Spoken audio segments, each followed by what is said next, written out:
As I stepped into the courtroom, my daughter gave a smug smile while my son-in-law simply shook his head in disbelief. The judge turned ashen, his hand shaking, as he murmured, "My God, could it really be him?" All eyes slowly turned in my direction. Not a single person there knew who I truly was. My name is Harlan. I am 70 years old and a proud African-American man who spent 5 decades building an empire from absolute nothing. I thought I could finally rest, but my own flesh and blood decided my retirement was their personal bank account. Before I continue this story, let me know where you are watching from in the comments below. Hit like and subscribe if you have ever had to stand up to family who underestimated your worth. The heavy footsteps echoing across my hardwood floors did not belong to me. I stood perfectly still in the shadow of the hallway, watching a stranger in a tailored suit measure the dimensions of my living room with a laser device. My son-in-law Bradley, a man whose arrogance consistently outpaced his actual abilities, hovered closely behind him, clutching a leather binder. "The antique mahogany fixtures alone will double the asking price," Bradley stated smoothly, tapping his expensive pen against the clipboard. "We need this property listed on the commercial market by Monday. The old man is being relocated to a managed care facility this weekend. I have assumed full legal authority to liquidate this estate." I listened to his words, feeling a cold knot form in my chest. Bradley did not own this house. He did not contribute a single dollar to the mortgage. Yet he stood in the center of the home I built, pricing our memories as if they were discarded items at a garage sale. He pointed the appraiser toward the custom crown molding, boasting about the immediate cash injection this sale would provide for his failing tech venture. He needed massive capital to keep his sinking ship afloat, and he had decided my life work was his life raft. He spoke loudly, completely unconcerned that I might hear him. In his mind, I was already a ghost, a senile burden waiting to be shipped away to an institution. He assumed my quiet demeanor over the past few months was a symptom of rapid mental decline. He failed to realize that a silent man is simply a man who is observing every weakness. I remained hidden in the hallway shadows, letting him reveal the full extent of his unchecked greed. My daughter Monique walked into the living room, holding a steaming cup of coffee. She glanced at the appraiser measuring the original oak bookshelves, then casually walked over to the stone fireplace. She picked up a silver-framed photograph of my late wife, Sylvia. Without a hint of hesitation, Monique placed the picture face down on the mantel. "Just ensure the sale is expedited." "Mr. Vance," she instructed the appraiser with a chilling indifference. "Bradley requires the capital immediately." I watched my own flesh and blood erase her mother memory to facilitate a theft. Her justification was a masterclass in calculated cruelty. She turned to Bradley and sighed, complaining about the burden of managing my existence. "We are doing the right thing," she told her husband. "He forgot to lock the back door on Tuesday. He is becoming a serious liability to himself and this neighborhood." I felt a sharp surge of anger tightly controlled by decades of discipline. I did not forget to lock the back door. I had watched Bradley deliberately unlock it before they left for dinner, a staged event designed to build a false narrative of my incompetence. Monique knew the truth, but the lie served her lifestyle perfectly. She preferred a fabricated story of my dementia over the reality of her husband's financial desperation. She smoothed down her designer dress, completely detached from the moral weight of stealing the home where she took her first steps. "We must protect the asset value before he burns the kitchen down," she added coldly. They were constructing a legal cage around me using exaggerated concerns and outright lies. They believed their performance was flawless, unaware that the foundation of their entire plan rested on stolen ground. I stepped out of the shadows and walked directly into the center of the living room. I did not shout. I did not demand an explanation or succumb to a display of emotional weakness. I simply locked eyes with the appraiser. "The appraisal is utterly finished," I said, keeping my voice devoid of any emotion. "You are trespassing on private property." Pack your equipment and leave immediately." The appraiser froze, looking nervously between me and Bradley. Bradley scoffed, adjusting his silk tie with a condescending smirk. "Take it easy, Harlan," he said, using my first name with a deliberate lack of respect. "We are doing this for your own protection. You are unwell. We are taking control before you cause a fatal accident." I turned my gaze to my son-in-law, feeling the immense gravity of the moment. "I did not cause an accident," I replied smoothly. "You deliberately turned the stove burners back on after I left the kitchen yesterday morning. I watched you do it from the garden window." Monique crossed her arms defensively, stepping between us. "This is exactly the aggressive paranoia the doctor warned us about," she declared loudly, playing her part for the benefit of the appraiser. "You are losing your grip on reality, Dad. We are transferring you to the Oakwood Psychiatric Ward tomorrow morning." The appraiser quickly gathered his laser device and his briefcase, sensing the severe legal implications of a family dispute over a contested estate. He exited the front door without saying a single word. Bradley slammed the door shut behind him, his face turning an angry shade of crimson.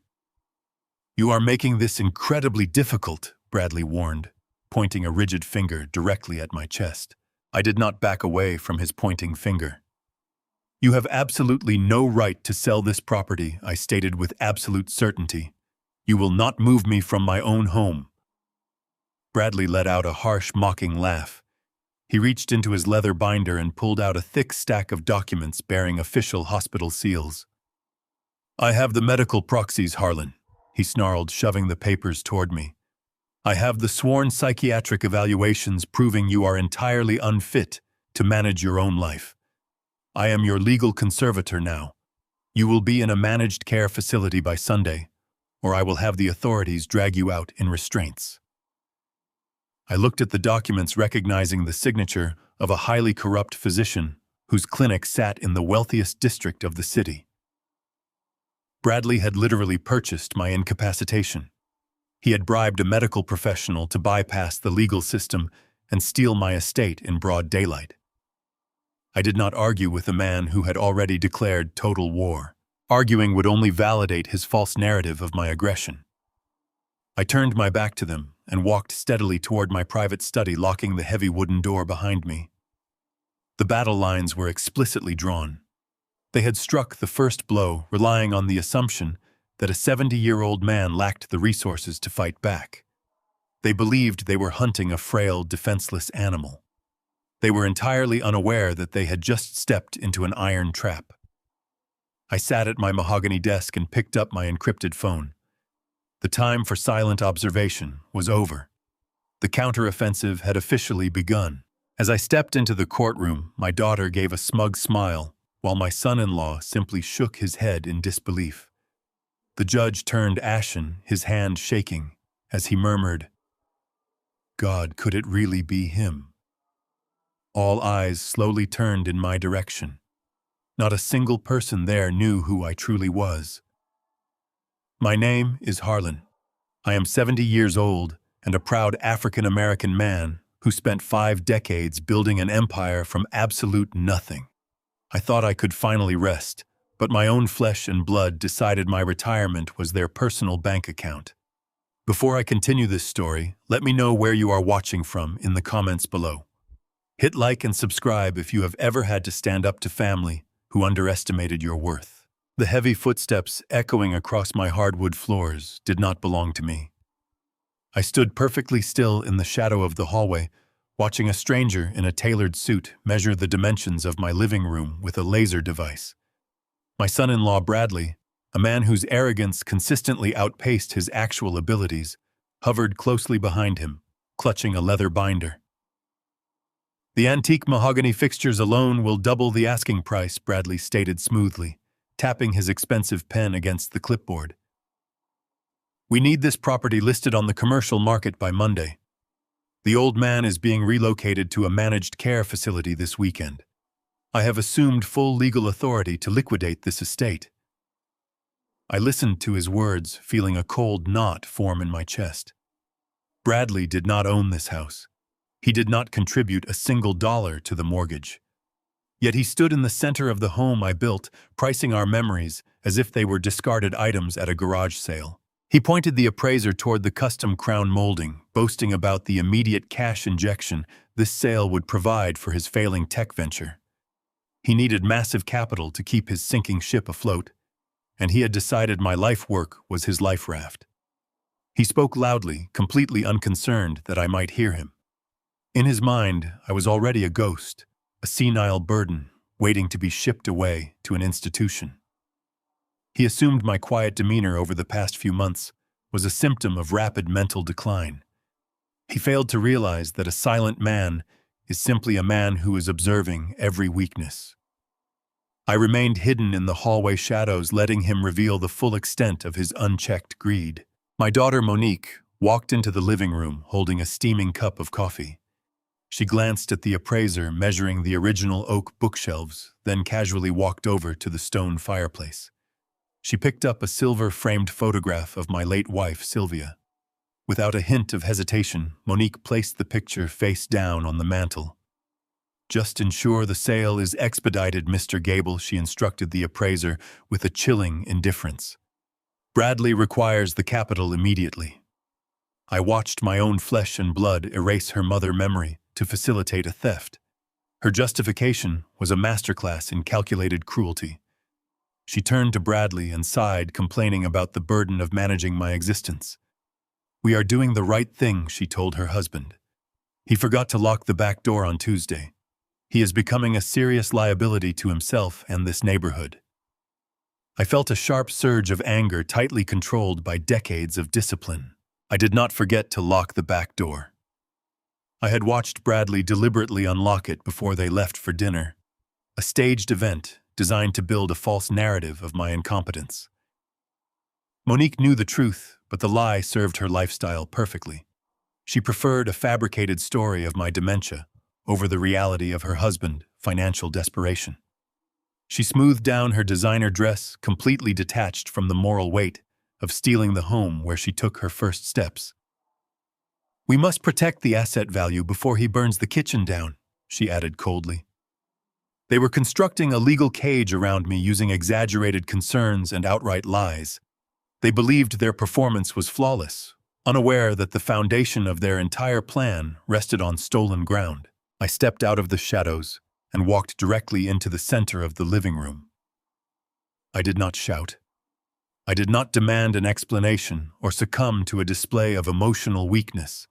I simply locked eyes with the appraiser. "The appraisal is utterly finished," I said, keeping my voice devoid of any emotion. "You are trespassing on private property. Pack your equipment and leave immediately." The appraiser froze, looking nervously between me and Bradley. Bradley scoffed, adjusting his silk tie with a condescending smirk. "Take it easy, Harlan," he said, using my first name with a deliberate lack of respect. "We are doing this for your own protection. You are unwell. We are taking control before you cause a fatal accident." I turned my gaze to my son-in-law, feeling the immense gravity of the moment. "I did not cause an accident," I replied smoothly. "You deliberately turned the stove burners back on after I left the kitchen yesterday morning. I watched you do it from the garden window." Monique crossed her arms defensively, stepping between us. "This is exactly the aggressive paranoia the doctor warned us about," she declared loudly, playing her part for the benefit of the appraiser. "You are losing your grip on reality, Dad. We are transferring you to the Oakwood Psychiatric Ward tomorrow morning."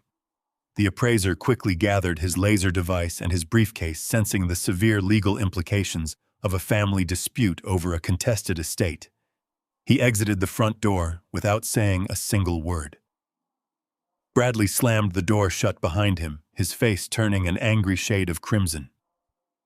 "You are making this incredibly difficult," Bradley warned, pointing a rigid finger directly at my chest. I did not back away from his pointing finger. "You have absolutely no right to sell this property," I stated with absolute certainty. "You will not move me from my own home." Bradley let out a harsh, mocking laugh. He reached into his leather binder and pulled out a thick stack of documents bearing official hospital seals. "I have the medical proxies, Harlan. he snarled, shoving the papers toward me. "I have the sworn psychiatric evaluations proving you are entirely unfit to manage your own life. I am your legal conservator now. You will be in a managed care facility by Sunday, or I will have the authorities drag you out in restraints." I looked at the documents, recognizing the signature of a highly corrupt physician whose clinic sat in the wealthiest district of the city. Bradley had literally purchased my incapacitation. He had bribed a medical professional to bypass the legal system and steal my estate in broad daylight. I did not argue with a man who had already declared total war. Arguing would only validate his false narrative of my aggression. I turned my back to them and walked steadily toward my private study, locking the heavy wooden door behind me. The battle lines were explicitly drawn. They had struck the first blow, relying on the assumption that a 70-year-old man lacked the resources to fight back. They believed they were hunting a frail, defenseless animal. They were entirely unaware that they had just stepped into an iron trap. I sat at my mahogany desk and picked up my encrypted phone. The time for silent observation was over. The counteroffensive had officially begun. I arrived at the First National Bank exactly at opening time the next morning. My intention was straightforward. I needed to transfer my liquid savings into an untraceable offshore account I established 2 decades ago, before Bradley could execute his fraudulent conservatorship. I walked up to the private client desk and handed my identification to the branch manager, Mrs. Higgins. She had managed my overt personal accounts for 15 years.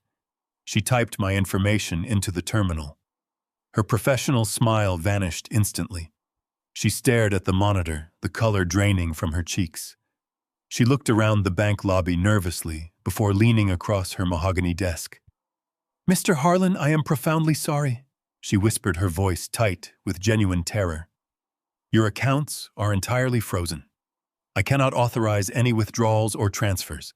I maintained a perfectly composed exterior." "Explain the specific legal mechanism," I demanded quietly. She turned her monitor slightly so I could see the glaring red flags covering my financial profile. "A comprehensive medical proxy was filed yesterday afternoon by your daughter, Monique." Mrs. Higgins explained, her hands trembling, as she pointed to the legal hold. "It is accompanied by a court order and a psychiatric evaluation declaring you mentally unfit to manage any financial assets. Your son-in-law Bradley is now listed as your primary conservator. He has total control. The bank is legally bound to comply." They had moved with vicious, calculated speed. Bradley needed my cash to save his failing business, and Monique had completely surrendered her morality to support his fraudulent ambitions. They had effectively locked me out of my own life. "Provide me with a physical copy of that medical proxy," I instructed firmly. Mrs. Higgins hesitated for a fraction of a second, fully aware of the internal bank protocols.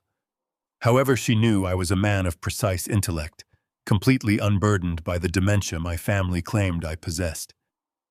She printed the document and slid it across the desk inside a blank manila envelope. "I advise you to contact an attorney immediately, Mr. Harlan," she urged softly. "He has already requested a massive wire transfer to a commercial real estate firm. The transaction is pending a 24-hour security hold, but it will clear by tomorrow morning." I nodded, acknowledging her quiet loyalty. "I will handle this, Mrs. Higgins. Thank you for your transparency." I took the envelope and walked out of the bank with deliberate, measured steps. I did not betray any signs of panic. Panic is the weapon of the unprepared. I sat in my car in the bank parking lot and tore open the envelope. The document was a masterpiece of legal theft. It granted Bradley absolute authority to liquidate my assets, sell my real estate, and manage my medical care.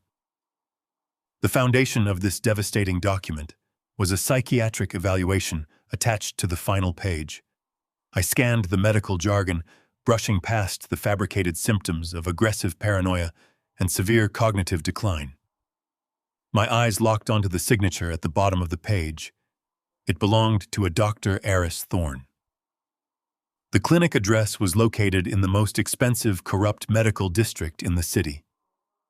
Bradley had explicitly purchased a fraudulent diagnosis to steal my life. He believed he had severed my oxygen supply by cutting off my personal funds. He was wrong.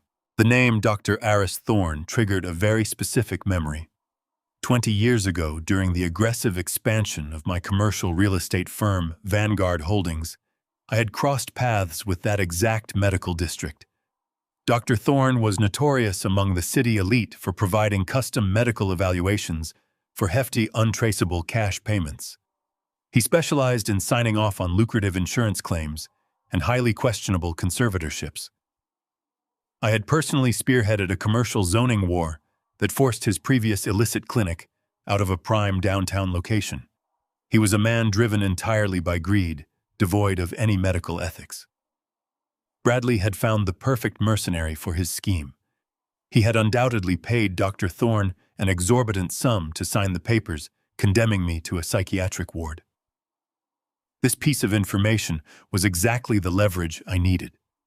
A corrupt doctor leaves a digital footprint, and a desperate man like Bradley makes sloppy financial transactions. I started the engine of my car and drove away from the bank. Bradley thought he had cornered me. He assumed my entire net worth resided in the accounts he had just frozen. He believed I was a retired civil engineer surviving on a modest pension and the equity of my home. He was entirely oblivious to the reality that my overt lifestyle was a carefully constructed facade. I drove toward the industrial side of the city, an area defined by abandoned warehouses and heavy manufacturing. Bradley and Monique knew absolutely nothing about this location. It was a secure storage facility hidden in plain sight. I parked behind a rusted chain-link fence and approached Unit 402. I unlocked the heavy steel door of the storage unit and stepped inside. The space was devoid of any personal sentiment. There were no old photographs or dusty furniture. In the center of the concrete floor rested a massive fireproof steel safe. I entered the complex alphanumeric combination. The heavy door swung open, revealing the true scope of my existence. Inside sat stacks of untraceable currency, encrypted hard drives, and the original corporate charters for Vanguard Holdings. I retrieved a pristine, secure cellular phone dedicated to a single contact. With my liquid cash frozen, I needed to mobilize my actual power base. I dialed the private number of Jonathan Hayes, my ruthless corporate attorney and fiercely loyal ally. Jonathan answered on the second ring. "Jonathan, the quiet period is definitively over," I stated clearly, my voice echoing in the empty storage unit. "My son-in-law just initiated a hostile takeover of my personal estate using forged medical documents. He froze my overt bank accounts this morning." I heard the sharp click of a keyboard on the other end of the line. "I will prepare the countermeasures immediately," Harlan Jonathan replied with sharp efficiency. "What is your immediate directive? Audit Bradley corporate accounts," I commanded.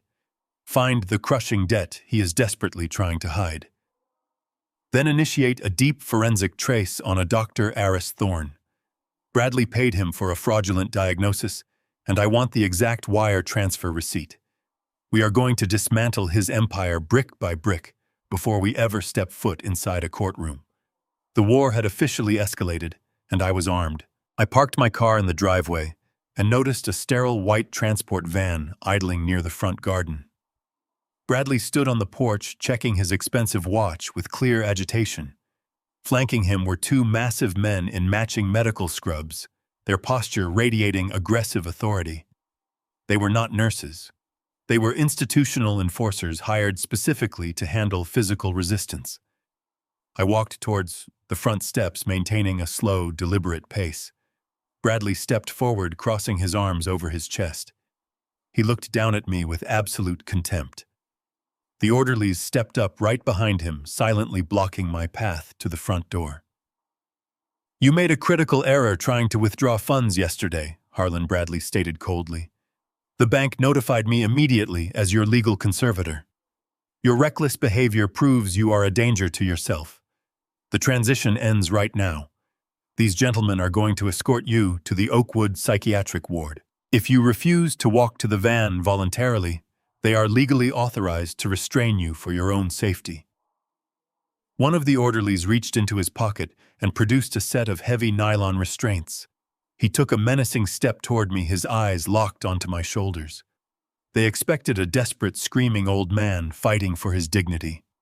They wanted a physical altercation to justify their forged medical documents and cement their narrative of my aggressive dementia. I knew any physical resistance would instantly trigger a police response, resulting in a mandatory psychological hold that would temporarily paralyze my ability to execute my counteroffensive. I looked at the restraints, then shifted my gaze to Bradley. I let my shoulders slump forward instantly, shedding the rigid posture of a corporate titan. I lowered my gaze to the porch floorboards, projecting total defeat. "There is no need for restraints," I said, making my voice sound reedy and exhausted. "I have already packed." I gestured to the single scuffed leather suitcase resting by my feet. I had purposefully changed into a faded, oversized cardigan and worn trousers before leaving the storage facility. I looked exactly like the broken, discarded father they desperately needed me to be. Bradley frowned, clearly thrown off balance by my sudden surrender. He glanced at the suitcase, then back at me, suspicion narrowing his eyes. "I simply cannot endure the humiliation of a public ward." I continued, injecting a note of pathetic pleading into my tone. "You win, Bradley. You have the house and the accounts, but Oakwood costs at least $6,000 a month. That money will drain the estate rapidly. Allow me to occupy the unfinished basement beneath the garage. It has a cot and a sink. I will stay completely out of your way, and you will save a fortune in medical boarding fees." I watched the mental gears turn behind his arrogant eyes. Bradley was a man drowning in secret debt. The prospect of losing $72,000 a year to a care facility directly conflicted with his desperate need for liquid capital. The basement was freezing damp and entirely isolated from the main living quarters. To him, locking me down there was a masterstroke of financial efficiency. He could maintain the illusion of being a merciful son-in-law while simultaneously keeping my pension money safely in his own pocket. The orderlies shifted uncomfortably, waiting for a command. Bradley held up his hand, signaling them to stand down. Monique stepped out from the hallway, wrapping a cashmere shawl tightly around her shoulders against the morning chill. She had listened to the entire exchange. She looked at my worn clothing and the cheap suitcase entirely devoid of any daughterly compassion. "The basement has a deadbolt on the exterior door," Monique noted coldly, addressing her husband instead of me. "We can install a latch at the top of the stairs to ensure he does not wander into the main house and disturb our guests. It keeps the estate assets intact and eliminates the monthly facility fees." Bradley smiled, a sharp, predatory grin stretching across his face. He dismissed the orderlies with a quick nod. "You just saved yourself a very unpleasant ride," Harlan Bradley said, tossing a single brass key onto the porch. "You stay in the basement. You do not enter the main house under any circumstances. You do not speak to our business associates. If you become a nuisance, I will summon the transport van immediately, and we will use the restraints." I picked up the key with a trembling hand, playing the role to absolute perfection. "I understand," I murmured submissively. I picked up my heavy suitcase and walked slowly toward the side path leading to the garage. I heard the heavy front door slam shut behind me, immediately followed by the sound of the deadbolt sliding into place. They had locked me out of the home I built with my own hands. I descended the steep, cracked concrete steps leading into the subterranean gloom. The air grew instantly colder, smelling of damp earth and neglected storage. I reached the bottom landing and pushed open the heavy wooden door to my new confinement. The moment the heavy basement door closed, I engaged the interior iron latch. My hunched posture vanished instantly. I stood perfectly straight, rolling my shoulders to release the fabricated tension. I turned on the single overhead fluorescent bulb illuminating the bleak concrete walls and the narrow military-style cot in the corner. I hoisted my scuffed leather suitcase onto a sturdy wooden workbench and snapped the brass locks open. The suitcase did not contain extra clothing or personal mementos. It contained 2 high-powered encrypted laptops, a military-grade cellular router, and a stack of classified corporate blueprints. I had willingly surrendered the high ground of the main house to secure the absolute secrecy of my command center. Up above, Bradley and Monique believed they had successfully neutralized a senile old man. Down below, the silent founder of Vanguard Holdings was preparing to dismantle their entire existence. I booted up the primary laptop, immediately establishing a secure connection to Jonathan's private server. The screen flared to life, casting a sharp blue glow across my face. Jonathan had already uploaded the preliminary financial audits regarding Bradley Commercial Real Estate Firm. The data streams confirmed my worst suspicions. Bradley was not merely failing in his business pursuits. He was orchestrating a massive corporate fraud to conceal his impending bankruptcy. He had illegally leveraged his company headquarters to secure high-interest loans from a syndicate of ruthless private equity lenders. The conflict was no longer a simple domestic dispute over a house. It was a high-stakes financial war, and Bradley had just handed me the perfect isolated bunker to launch my counterstrike. I picked up my secure phone, dialed Jonathan's direct line, and prepared to sever my son-in-law corporate lifelines. I placed the secure phone back onto the wooden workbench, deciding to dig deeper before giving Jonathan his final directives. The preliminary audit was a start, but I required total access to the internal architecture of Bradley Commercial Enterprise. I opened a terminal window on my secondary laptop. 6 months ago, during a tense Thanksgiving dinner, Bradley had foolishly left his company tablet open on my kitchen counter while he took a business call in the garden. I have a photographic memory for numbers, a skill that built Vanguard Holdings from the ground up. In the span of 2 minutes, I had quietly memorized his master administrative credentials. I typed that exact sequence into the bypass software Jonathan had provided. The digital firewall protecting Apex Solutions. Bradley highly touted tech firm shattered without triggering a single security alert. I was inside the belly of his beast. The basement remained completely silent, filled only with the faint hum of my processor cooling fans and the rhythmic clicking of my keyboard. Above me, I could hear the muffled thuds of Bradley footsteps pacing across the hardwood floors of my living room, completely oblivious to the fact that an old man in a damp cellar was currently dissecting his entire life. The data packets flooded my screen in rapid succession, painting a pathetic picture of corporate mismanagement. Bradley had spent years mocking my traditional approach to real estate, calling me an obsolete relic of a bygone era. Yet looking at the sheer chaos of his internal ledgers, it became blindingly apparent that his modern genius was nothing more than an elaborate mirage.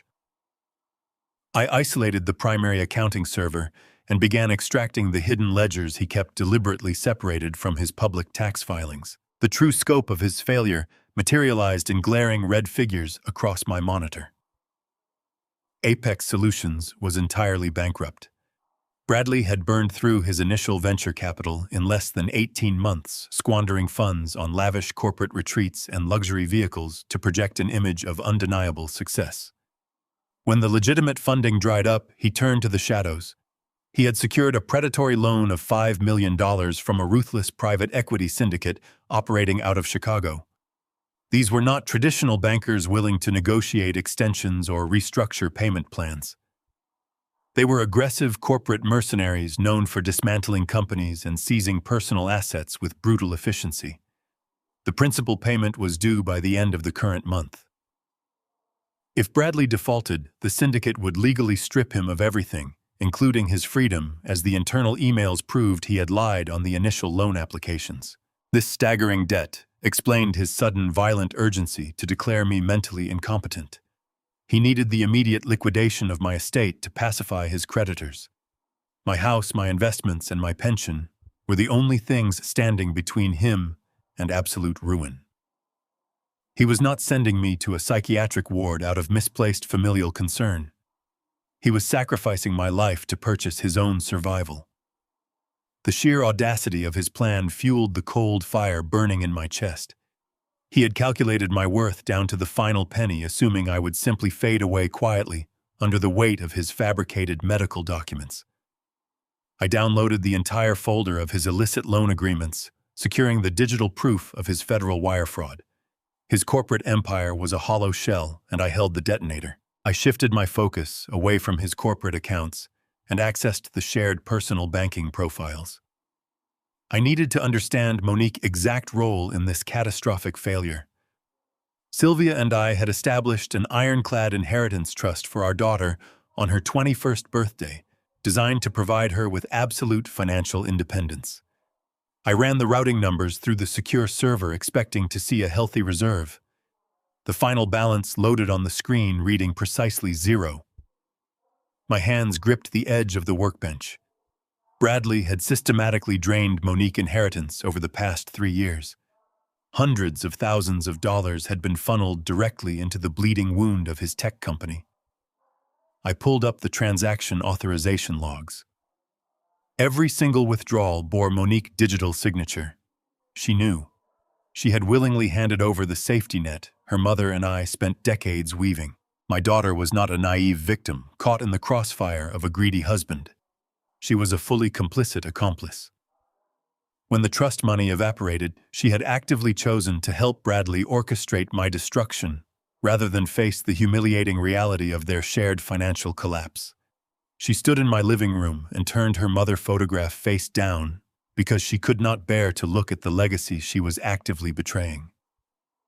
The sting of parental disappointment washed over me, sharp and bitter. I processed the emotional pain, cleanly pushing it aside to make room for absolute, unyielding logic. I was no longer dealing with family members. I was dealing with hostile combatants who had breached my walls and intended to leave me for dead. I exported the drained trust logs onto my encrypted drive, sealing her fate alongside his. I picked up the secure phone and pressed the single programmed button.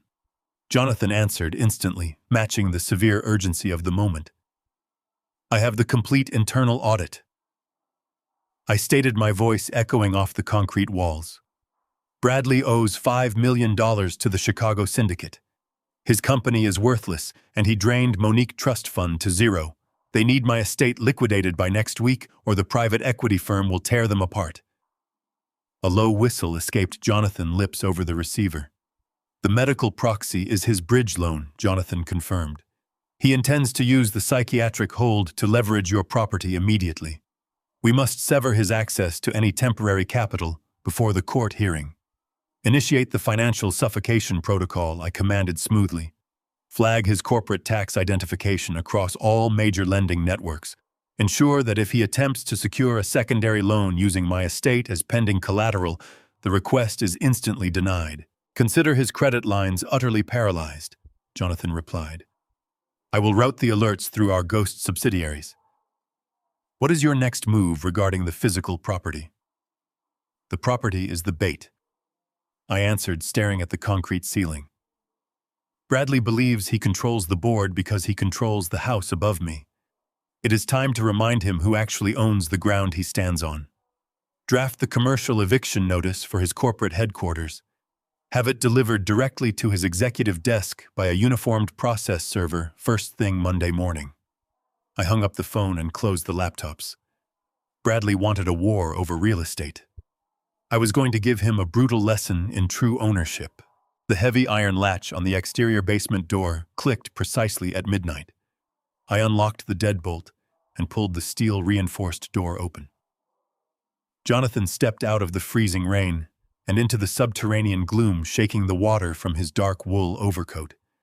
He carried a battered leather briefcase containing the physical documentation I required. We did not exchange pleasantries. Pleasantries belonged to men who were not actively fighting for their survival. I directed him toward the wooden workbench illuminated by the harsh fluorescent bulb. Jonathan unclasped his briefcase and extracted a thick binder stamped with the Vanguard Holdings seal. He laid the documents out beside my glowing laptops.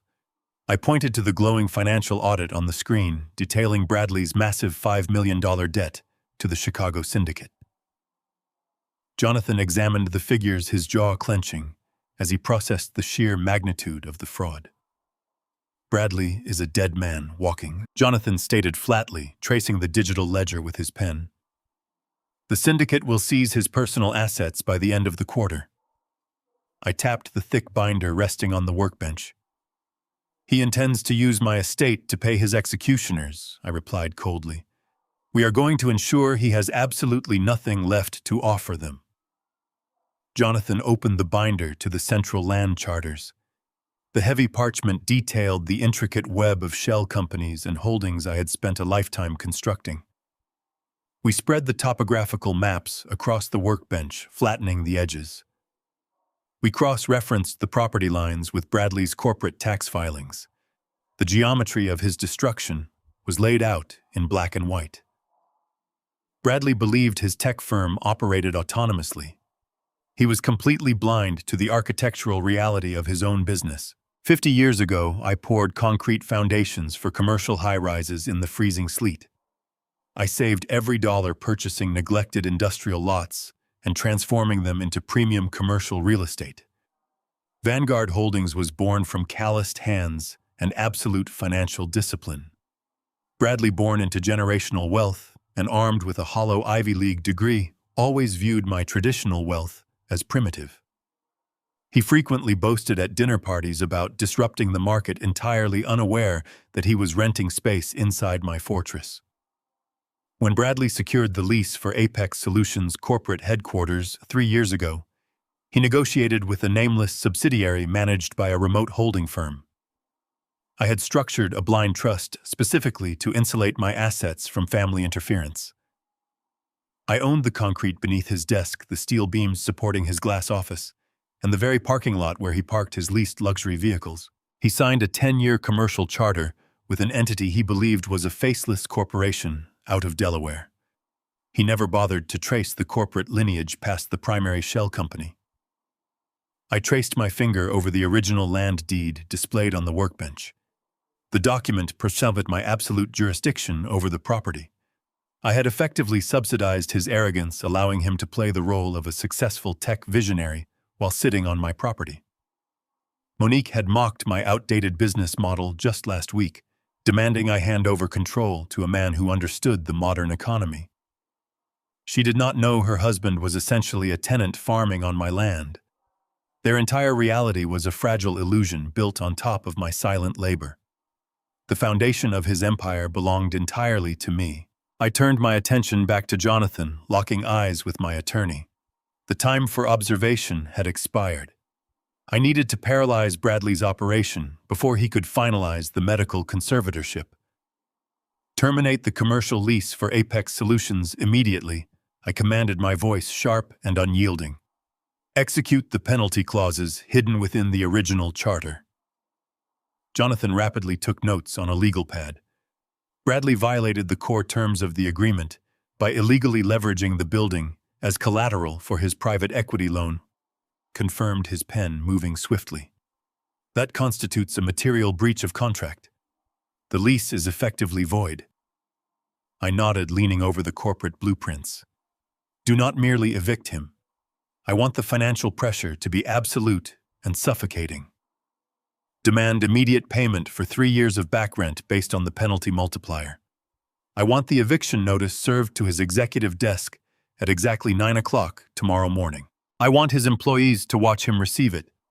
I want the Chicago syndicate to register the eviction simultaneously. Jonathan closed the binder and aligned the edges perfectly. We will freeze his operational accounts to secure the back rent, Jonathan stated, anticipating my next strategic requirement. Once the commercial eviction is filed in the public record, his creditors will descend on him like vultures. He will not be able to process a single payroll check. I watched the cooling fan on my laptop spin, feeling the cold satisfaction of a perfectly calculated strike. Bradley had attempted to strip me of my dignity and my home. I was going to strip him of his company, his reputation, and his freedom. He wanted to play a high-stakes corporate game with an old man. I was going to rewrite the rules. Jonathan did not immediately pack away his legal pad. He remained standing by the workbench, his expression darkening with genuine concern. Harlan, you must understand the immediate physical danger this maneuver creates, Jonathan warned, lowering his voice. We are cutting off his oxygen supply. The Chicago syndicate will demand their $5 million the moment the eviction hits the public registry. You are pushing a cornered animal to the absolute brink. I met his gaze without flinching. That is precisely the objective, I replied coldly. A desperate man makes fatal miscalculations. Jonathan shook his head, leaning forward to emphasize the severity of the threat. A desperate Bradley will not simply surrender. He will weaponize the medical proxy. The moment his company collapses tomorrow morning, he will expedite the conservatorship hearing. He will bribe Dr. Thorne to upgrade your fabricated diagnosis to an acute violent psychosis. He will demand an emergency court order to seize your personal assets within 48 hours. Jonathan traced a line across the medical documents Monique had filed. They will drag you out of this basement in a straitjacket by Thursday. They will liquidate this house and drain your overt accounts to pay the syndicate before the ink dries on the judge's order. You are accelerating the very timeline that could destroy you. I absorbed his warning, recognizing the lethal accuracy of his assessment. Striking Bradley meant triggering an avalanche that would fall directly on top of me. I had to outmaneuver the legal machinery he had already set in motion. I looked at the encrypted server routing data through my private network. Then, we must secure the definitive proof of his bribery before he reaches the courthouse, I stated grimly. The final race had just begun. The heavy bass of a jazz quartet thrummed through the concrete ceiling of my basement bunker. Bradley was hosting a lavish gala directly above my head. He had explicitly billed this event as an exclusive investor showcase for Apex Solutions, but the underlying reality was far more sinister. He was using the first massive withdrawal from my newly compromised personal accounts to fund a desperate illusion of corporate stability. The catering alone, provided by the most expensive culinary service in the city, cost more than the average annual salary. I accessed the security cameras I had secretly hardwired into the main house security grid years ago. My monitors displayed a nauseating spectacle. Bradley paraded through my living room clutching a crystal tumbler of imported scotch, wearing a bespoke tuxedo purchased with my money. He clapped the shoulders of wealthy venture capitalists, projecting the aura of a fearless tech visionary. Monique glided beside him in a diamond-studded gown, offering rehearsed smiles to women she secretly despised. They were selling a magnificent lie to secure emergency bridge funding before the Chicago syndicate executed their final demands. They desperately needed these investors to bite. Every laugh, every clinking glass, and every boastful anecdote was a calculated maneuver to mask the stench of their impending bankruptcy. The audacity of their performance was truly breathtaking. They were literally standing on the hardwood floors I had hand-selected with my late wife, drinking liquor bought with my stolen pension, while publicly celebrating their financial genius. I closed the security feed and stood up from my wooden workbench. Observing their charade through a digital monitor was no longer sufficient. I needed tactical proximity. I needed to bridge the gap between my subterranean command center and the epicenter of his fraudulent operation. I walked toward the concrete stairs. I pushed open the heavy basement door and stepped into the blinding light of the main kitchen. I deliberately wore a faded, grease-stained maintenance jumpsuit, ensuring my appearance drastically clashed with the suffocating elegance of the gala. A squad of hired servers froze as I shuffled past the stainless steel preparation tables. I adopted a slight tremor in my left hand and allowed my shoulders to sag instantly, becoming the pathetic, senile burden my family claimed I was. Bradley marched into the kitchen to demand a fresh bottle of champagne and stopped dead in his tracks, his face twisted with immediate revulsion. "I explicitly told you to remain in the basement," he hissed, grabbing my arm with excessive force. "You are ruining a critical networking event." I looked at the floor, projecting total confusion. "I only wanted a glass of water," I muttered weakly. Bradley tightened his grip, his eyes darting toward the swinging kitchen doors. An idea suddenly illuminated his arrogant features. He did not see a liability. He saw a supreme opportunity to assert his dominance in front of his wealthy peers.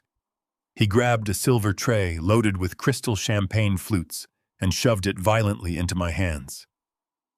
"You want to be up here, Harlan? Then make yourself useful," he commanded coldly. "Serve these drinks to my guests. Do not speak. Do not make eye contact. You are the help tonight." I gripped the heavy silver tray, feeling the cold metal press into my palms. Monique entered the kitchen, gasping in horror at my stained attire, but Bradley silenced her with a sharp gesture. He wanted his investors to witness his absolute control over the former king of Vanguard Holdings. I nodded submissively and walked through the swinging doors into the crowded living room. The living room fell into a sudden, uncomfortable hush as I navigated through the sea of designer suits and expensive perfumes. I shuffled forward, keeping my eyes fixed on the silver tray playing the role of a broken, subservient old man to absolute perfection.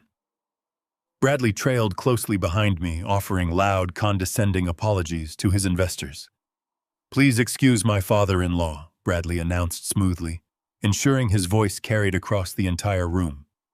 "His cognitive decline has been tragic, but we firmly believe in keeping family close rather than abandoning them to institutions." A chorus of sympathetic murmurs rippled through the crowd. I handed a champagne flute to a towering venture capitalist, ignoring his look of profound pity. The investors were completely captivated by Bradley's performance as the merciful, burdened son-in-law. They were oblivious to the fact that I was executing a precise tactical maneuver. I used the distraction of the crowd to glide seamlessly away from the main gathering and slip into the adjacent corridor. I pushed open the heavy oak door leading to Bradley's primary home office. The room was dark, illuminated only by the faint glow of the streetlights outside. I abandoned my hunched posture instantly. Moving with silent, athletic precision, I crossed the Persian rug and knelt beneath his massive executive desk. I retrieved a magnetic military-grade audio transmitter from the hidden lining of my jumpsuit pocket. I secured the tiny black device directly to the metal underside of the desk frame, activating the primary power switch. A microscopic green light flashed once, confirming the secure connection. I stood up, retrieved my silver tray, and resumed my artificial tremor. I walked back into the hallway, having successfully turned his private sanctuary into a live broadcasting station. I returned to the kitchen and placed the empty silver tray onto the granite counter. Bradley intercepted me immediately, his face flushed with the arrogant satisfaction of a man who believed he had just conquered a giant. "Return to your cell, Harlan," he ordered in a low, threatening whisper. "Do not show your face again until the weekend is over." I nodded weakly, shuffling back toward the basement door without uttering a single word of protest. I descended the cold concrete steps, listening to the heavy deadbolt slide shut above me.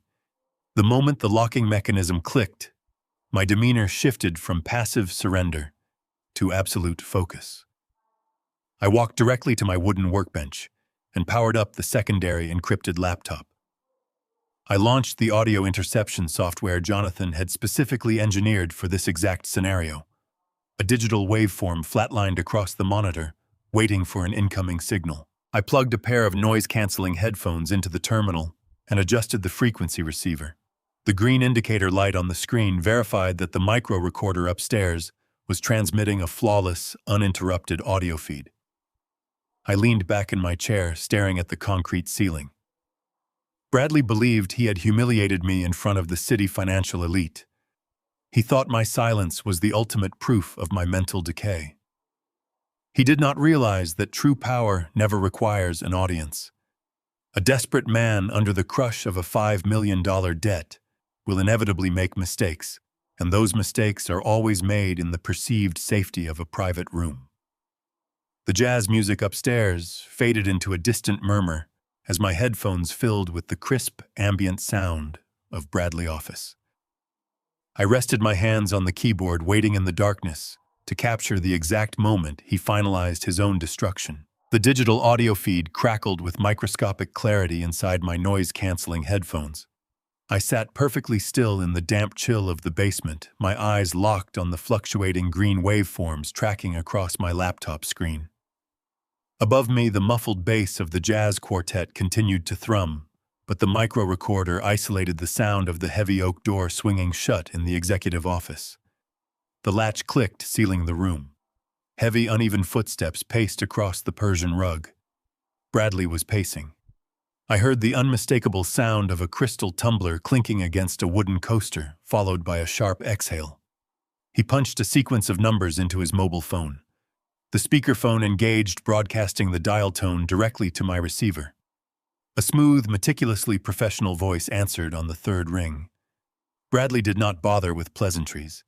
He addressed Dr. Eris Thorne by his first name, his tone dripping with arrogant entitlement layered over palpable panic.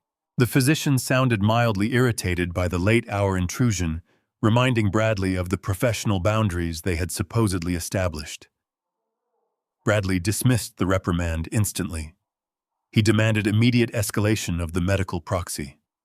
He complained about my stoic behavior during the gala, twisting my silent compliance into evidence of severe catatonic depression, masking underlying violent tendencies.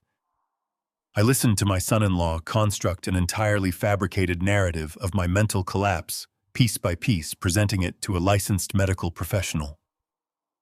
Dr. Thorne did not question the sudden change in my supposed symptoms. He merely asked how quickly the conservatorship required judicial authorization. Bradley demanded the final legally binding incompetency affidavit signed and submitted to the family court judge before the end of the week. The physician paused, signaling the inevitable pivot from medical ethics to raw financial negotiation. The silence stretching over the audio feed was heavy with unspoken demands. Dr. Thorne cleared his throat, shifting into the cold cadence of a seasoned extortionist. Expediting a terminal psychiatric affidavit without a mandatory state observation period carried significant professional risk. He listed the potential liabilities, emphasizing the scrutiny family court judges apply to sudden forced institutionalizations. Bradley interrupted the medical posturing with brutal financial clarity. He offered $50,000 for the signature. He promised to execute the wire transfer the moment the signed document landed in his encrypted inbox. The physician immediately rejected standard domestic routing protocols. He recited a specific international bank code directing the funds to an offshore holding company located in the Cayman Islands. Bradley hesitated, the desperation bleeding into his voice as he quickly calculated his dwindling liquid assets. He complained about the steep increase from their original arrangement, citing the massive capital drain his tech firm was currently experiencing. Dr. Thorne remained completely indifferent to Bradley's corporate bleeding. He stated the price was absolute, highlighting the undeniable fact that a forged medical document was the only mechanism keeping Bradley out of federal bankruptcy court. The brutal logic cornered my son-in-law completely. I heard the frantic heavy tapping of a keyboard through the audio feed as Bradley accessed his secured banking portal. He verbally confirmed the offshore routing sequence authorizing the transfer of $50,000 using the very funds he had illegally siphoned from my frozen accounts just hours earlier. He explicitly stated the payment secured the psychiatric affidavit condemning me to a closed ward. He finalized the transaction and ended the call. He poured another drink, entirely unaware he had just handed me the precise weapon required to orchestrate his absolute ruin. I ripped the headphones away and grabbed my secure cellular device. I bypassed the standard encryption protocols and connected directly to Jonathan's private terminal. I did not waste a single second establishing context. Bradley just authorized a $50,000 wire transfer to an offshore account in the Cayman Islands.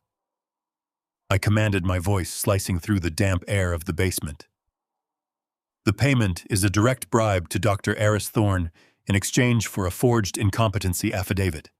I need the digital footprint of that specific transaction secured immediately. Jonathan's response was a flurry of rapid, heavy keystrokes over the speaker. Capturing an offshore wire routing number before the clearinghouse finalized the international protocols required extreme precision. He initiated a backdoor trace through the specific banking network Bradley utilized for the transfer. The financial machinery operated on tight schedules, and any delay would allow the digital receipt to vanish into the untraceable void of international banking. I monitored my secondary laptop watching Jonathan diagnostic software violently brute force its way through the routing nodes. Bradley had used a supposedly secure corporate portal to execute the bribe, falsely assuming his administrative credentials protected the transaction from external auditing. He completely forgot that my legal team possessed the original source codes for his entire financial architecture. The tension in the basement spiked aggressively. If we failed to capture the exact transaction ID, the audio recording of the bribe would be dismissed as circumstantial hearsay in a family court. We needed the absolute, undeniable mathematics of the crime. Jonathan circumvented the final security protocol, his program locking onto the outgoing data packet just milliseconds before it completely cleared the domestic firewall. We had the digital receipt in our grasp. The transaction confirmation flashed across my monitor in stark, uncompromising text. Jonathan successfully captured the precise routing numbers, the offshore account details, and the digital signature verifying Bradley as the originator of the funds. We possessed the absolute financial evidence of a felony bribe. The trap was perfectly armed, but the victory was immediately overshadowed by a catastrophic update. "I have the receipt secured," Jonathan stated, his voice tight with an urgency that immediately grounded my satisfaction. "The digital footprint is permanently archived on our servers, but we are officially out of time." Bradley did not just execute the bribe. His legal team filed an emergency injunction with the family court the moment the money cleared his outbox. I stared at the concrete wall absorbing the incoming threat. The legal machinery was moving with devastating velocity. Jonathan confirmed the court clerk had already processed the forged psychiatric documents. The judge presented with a fabricated scenario of an elderly man displaying violent, unpredictable dementia signed the preliminary orders without requesting an independent medical verification.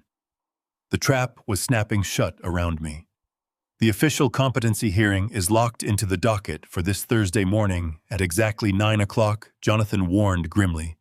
"In exactly 72 hours, Bradley will stand before a judge and present the finalized affidavit. If we fail to intercept this maneuver in open court, you will be forcibly remanded to the psychiatric ward before noon." The eviction notice regarding his corporate headquarters is scheduled to land tomorrow morning. That financial strike will trigger his absolute, unhinged desperation. We had 72 hours to orchestrate his total annihilation. The battleground was set, and the countdown was absolute.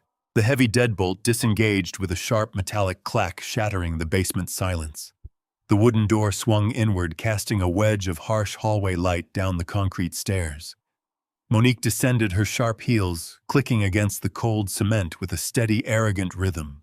She wore a tailored crimson suit, projecting the image of a flawless corporate executive rather than a daughter visiting her imprisoned father. She stopped at the bottom of the steps and surveyed the barren room, her nose crinkling, in overt disgust at the damp air. She completely ignored the faint hum of my encrypted servers hidden beneath the wooden workbench. She walked directly toward my narrow military cot and tossed a thick, sealed envelope onto the gray wool blanket. It landed with a heavy, definitive thud. The embossed seal of the county family court glared upward. I remained seated at the workbench, keeping my back slightly stooped to maintain the illusion of a defeated old man. I did not reach for the envelope. I knew exactly what it contained. It was the official legal subpoena demanding my mandatory appearance at the competency hearing, scheduled for Thursday morning. Bradley had wasted no time after securing the fraudulent medical affidavit from his offshore transaction. Monique crossed her arms, standing tall in the center of the subterranean cell. "You need to be ready by 8 o'clock on Thursday," she instructed, her voice completely stripped of any familial warmth. "Bradley arranged for a private medical transport to bring you to the courthouse. The judge will review the medical proxy, and this transition will be permanently formalized." I looked at the legal document resting on the rough fabric of my cot. The machinery of my destruction was officially in motion, delivered by the child I had raised. I turned away from the workbench and faced my daughter. I slowly straightened my spine, abandoning the hunched posture I had carefully maintained since they forced me down here. I looked directly into her eyes, searching for any lingering trace of the little girl who used to hold my hand while I reviewed corporate blueprints. I found nothing but cold, impenetrable ambition.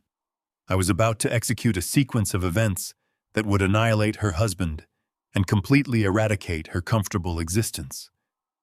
Before I locked the final missile target, I needed to offer her a singular, definitive chance at redemption. I pointed a steady finger at the court document. "You are attempting to strip me of my fundamental human rights to secure capital for Apex Solutions," I stated, keeping my tone perfectly level. "I will ask you one question, Monique. I require the absolute truth." She stiffened, clearly unnerved by the sudden clarity in my voice. "Speak," she commanded defensively. "Does Bradley actually possess a profitable company, or is he drowning in insurmountable debt?" I asked, watching her micro-expressions meticulously. "Is he building a genuine legacy, or has he drained your entire inheritance trust to feed a burning corporate ship?" The question hung in the damp basement air, heavy and absolute. This was her final exit strategy. If she admitted the truth, if she confessed to the fraud and the missing trust funds, I would have shielded her from the impending federal fallout. I would have isolated her from Bradley criminal prosecution. I offered her a lifeline disguised as a simple question. She stared back at me, her jaw clenching, as she processed my words. She knew the reality of their bankruptcy. She knew her trust fund held a balance of absolute zero. Monique let out a sharp, condescending laugh, tossing her hair over her shoulder in a gesture of supreme dismissal. "Your paranoia is becoming entirely intolerable," she replied, her voice dripping with artificial confidence. "Bradley is a visionary. Apex Solutions is on the verge of a major acquisition that will redefine the tech sector. The investors at the gala practically begged to fund his next expansion phase." She stepped closer, her eyes flashing with indignant fury. "He is securing our generational wealth while you sit down here fabricating delusions about bankruptcy. My trust fund is generating massive returns because Bradley knows how to leverage modern capital. You built your wealth pouring concrete in the mud. Bradley builds empires in the cloud. You simply lack the intellectual capacity to understand his business model." She delivered the lie with flawless conviction. She looked her father directly in the eyes and chose to protect a criminal instead of acknowledging reality. She willingly embraced the illusion of success to justify the theft of my estate. The lifeline I extended withered and snapped. She did not want salvation. She wanted my money to finance her fraudulent lifestyle. I observed her rigid posture and the indignant flare of her nostrils. She had crossed the invisible boundary of no return. I nodded slowly, absorbing the absolute finality of her decision. "I understand completely," I said, keeping my expression entirely neutral. "You have made your position perfectly clear." She smirked, interpreting my response as a defeated surrender to her superior logic. "See that you wear a decent suit on Thursday," she ordered sharply, turning on her heel. "The judge prefers his wards to look presentable before they are institutionalized." She marched up the concrete stairs. The heavy door slammed shut and the deadbolt locked me in once again. I stood in the silence of the basement, listening to the muffled rhythm of her footsteps fading across the hardwood floor above. The last lingering thread of paternal hesitation evaporated, replaced by a cold, calculating precision. Monique had legally and morally aligned herself with a man who purchased a fraudulent psychiatric evaluation to steal my life. I was no longer a father attempting to rescue a misguided daughter. I was a corporate titan preparing to eradicate a hostile threat. I walked to the steel safe, retrieving a thick black leather binder. I returned to my secure workbench and woke the encrypted laptops. I initiated the printing protocols, feeding high-grade paper into the compact laser printer I had smuggled inside my luggage. The machine hummed to life, generating the physical ammunition for my counterstrike. I printed the definitive proof of Bradley's $5 million debt to the Chicago syndicate. I printed the internal transaction logs, proving Monique had willingly drained her own inheritance trust. Finally, I printed the undeniable digital receipt of the $50,000 offshore wire transfer sent directly to Dr. Eris Thorne. Every document was a lethal weapon. Every page represented a direct violation of federal law. I meticulously aligned the documents and locked them inside the black binder. I sealed the leather clasp, feeling the solid weight of absolute justice in my hands. The emotional warfare was officially concluded. The tactical execution had begun. Bradley believed Thursday morning would be my final public humiliation. He believed he controlled the narrative, the assets, and the law. He remained entirely oblivious to the commercial eviction notice currently moving toward his corporate headquarters. The initial domino was about to fall, and I possessed the exact blueprint to guarantee his absolute destruction. I remained seated in the cold illumination of my basement monitors, nursing a cup of black coffee. It was precisely 8:55 on Monday morning. Using the administrative credentials I had previously harvested, I accessed the internal security network of Apex Solutions. I selected the camera feed positioned in the corner of Bradley's primary boardroom. The high-definition lens offered a perfect, unobstructed view of his glass-walled sanctuary. Bradley stood at the head of a massive mahogany table wearing a tailored navy suit, commanding the attention of his senior executive team. He was gesturing expansively, likely detailing the fabricated acquisition he had bragged about during the gala. He looked every inch the victorious modern entrepreneur, completely detached from the rotting foundation beneath his feet. At exactly 9 o'clock, the heavy glass doors of the boardroom swung open. A uniformed process server, a broad-shouldered man carrying a thick manila envelope, bypassed the frantic receptionist entirely. He marched directly into the center of the executive meeting. Bradley paused his presentation, his face twisting with aristocratic annoyance at the sudden interruption. The server did not hesitate or apologize. He asked for Bradley by his full legal name, received a stunned nod of confirmation, and dropped the heavy envelope onto the polished mahogany. "You have been served," the man stated with practiced indifference. He turned on his heel and exited the boardroom, leaving a suffocating silence in his wake. I leaned closer to the monitor, watching my son-in-law stare at the envelope as if it were an unexploded ordnance. The digital clock on my screen ticked forward. The first phase of his professional dismantling had been successfully executed.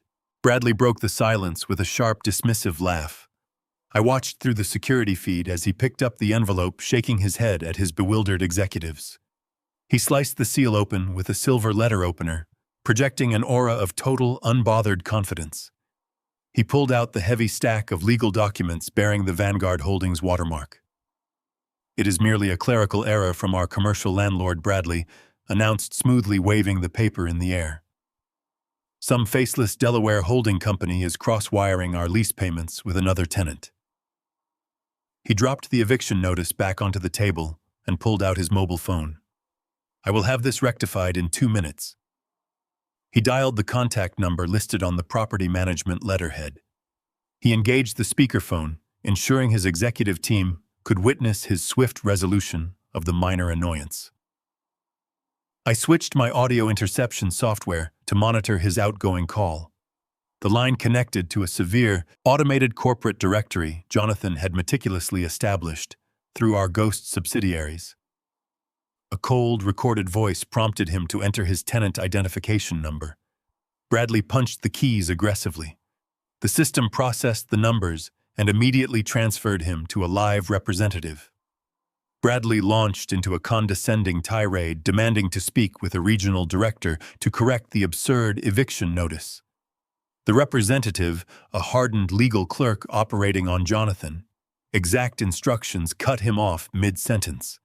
"There is no clerical error," the clerk stated flatly over the boardroom speaker. "You have materially breached the core covenants of your commercial charter by illegally leveraging the property structure for unauthorized private equity loans. Your lease is permanently terminated." Bradley's face lost a fraction of its arrogant color. He opened his mouth to argue, but the clerk disconnected the line. The dial tone echoed loudly across the mahogany table. Bradley hastily terminated the call, his previous amusement entirely evaporating. He slammed his hand against the intercom button, demanding his general counsel report to the boardroom immediately.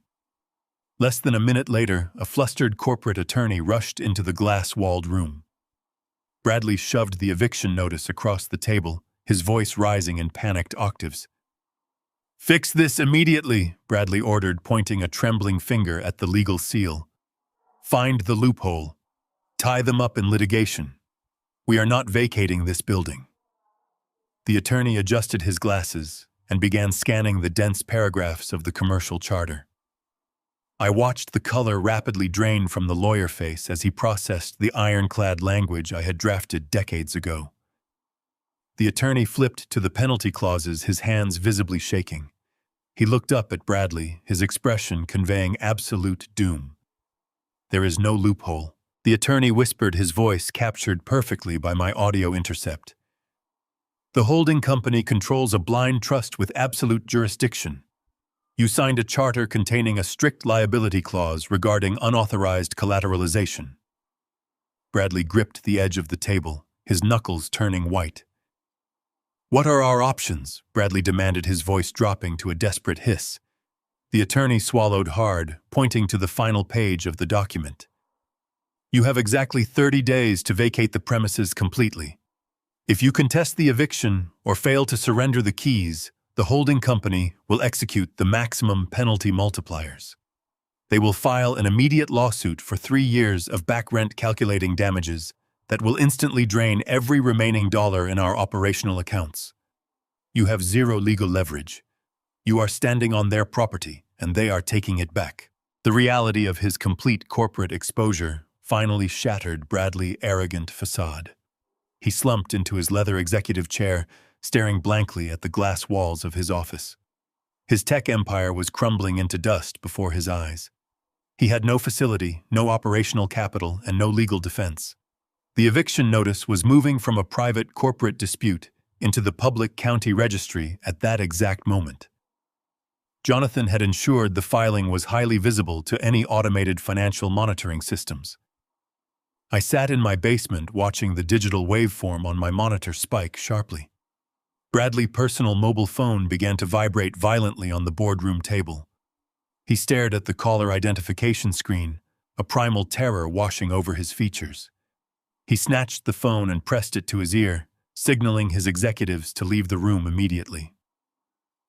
I amplified the audio feed, capturing the heavy, threatening voice of the Chicago private equity syndicate. They did not offer a greeting. They operated with the brutal efficiency of corporate mercenaries. "We see the public commercial eviction filing," the syndicate representative stated, his voice a low mechanical rumble. "Your business is losing its physical headquarters, which means our collateral is currently evaporating." Bradley stammered, attempting to construct a frantic lie about restructuring the lease. The representative silenced him instantly. "The original timeline is officially void," the voice commanded. "We require the $5 million principal repayment in full by tomorrow evening. If the funds are not wired by close of business, we will initiate asset seizure protocols and contact the federal authorities regarding the fraudulent statements on your loan application." The line went dead. Bradley dropped his phone, burying his face in his trembling hands. The avalanche had arrived. He had no choice but to push the competency hearing forward. The dial tone of the syndicate call still echoed in the glass boardroom when Bradley dismissed his remaining executives with a frantic, trembling wave of his hand. He locked the heavy double doors, his chest heaving as if the oxygen had been completely sucked from the room. I watched his reflection on my basement monitors, a man entirely unspooled by the crushing consequences of his own arrogance. Bradley lunged for his primary terminal, his fingers flying across the keyboard with terrified speed. He opened dozens of banking portals, frantically searching for any remaining liquid capital. Apex Solutions was utterly drained.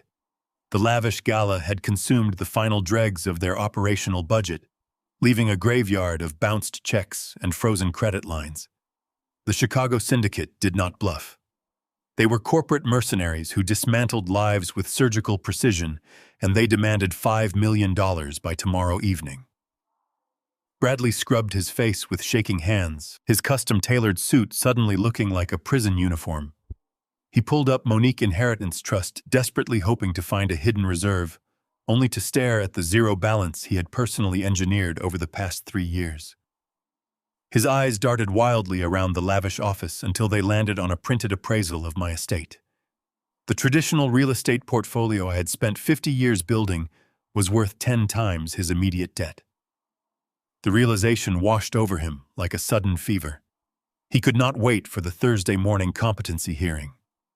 The syndicate would break him long before the judge banged his gavel. His only path to survival was converting my physical assets into immediate digital capital.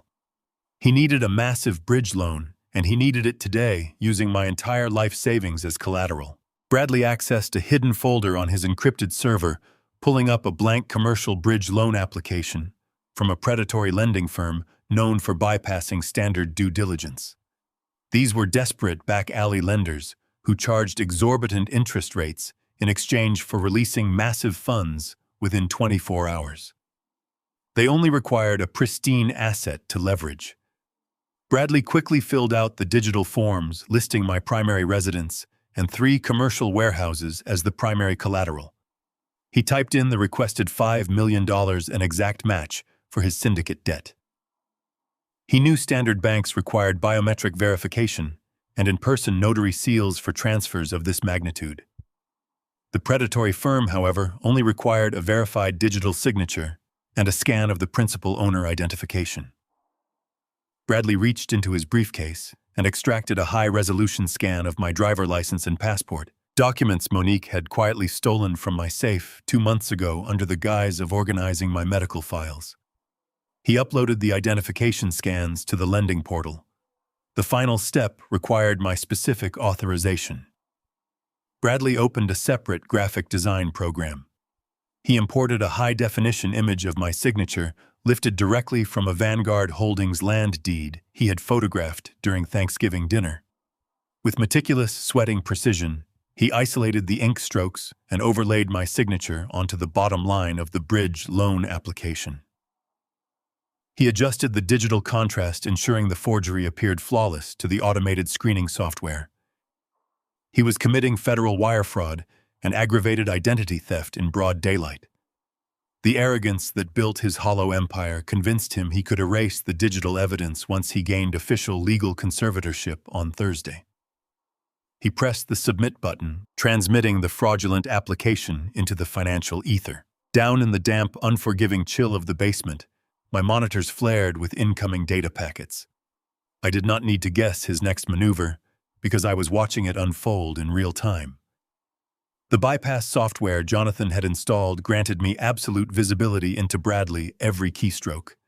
I tracked his mouse cursor as it hovered over the submit button. I watched the progress bar inch across his screen as my forged signature flew through the commercial lending networks. A cold, absolute calm settled into my bones. 50 years of ruthless corporate negotiations had taught me the fundamental rule of total warfare. You never interrupt your enemy when they are actively destroying themselves. Every desperate decision Bradley made was a self-inflicted wound, a tightened knot in the rope he had tied around his own neck. The sheer magnitude of his crime was staggering. He was leveraging the entire foundation of Vanguard Holdings to pay off a shadowy extortion ring, using my stolen identity to execute the transfer. I captured the incoming transaction logs, pulling the specific IP address and timestamp of his submission. The screen displayed the exact geolocation of his corporate boardroom, irrevocably tying the forgery to his executive terminal. I isolated the graphic design file he had used to manipulate my signature, downloading the raw metadata to my encrypted drive. The evidence was absolute, pristine, and undeniable. He had not merely attempted to steal my estate. He had actively triggered a cascade of federal banking violations. My daughter believed her husband was a modern visionary, securing their generational wealth. The data flowing across my screens proved he was a common thief, blindly walking into an ironclad cage. I sealed the downloaded files into a secure digital vault and prepared my next directive. I picked up my secure cellular device and pressed the single programmed button. Jonathan answered immediately, the background noise of his sprawling downtown law office completely silent.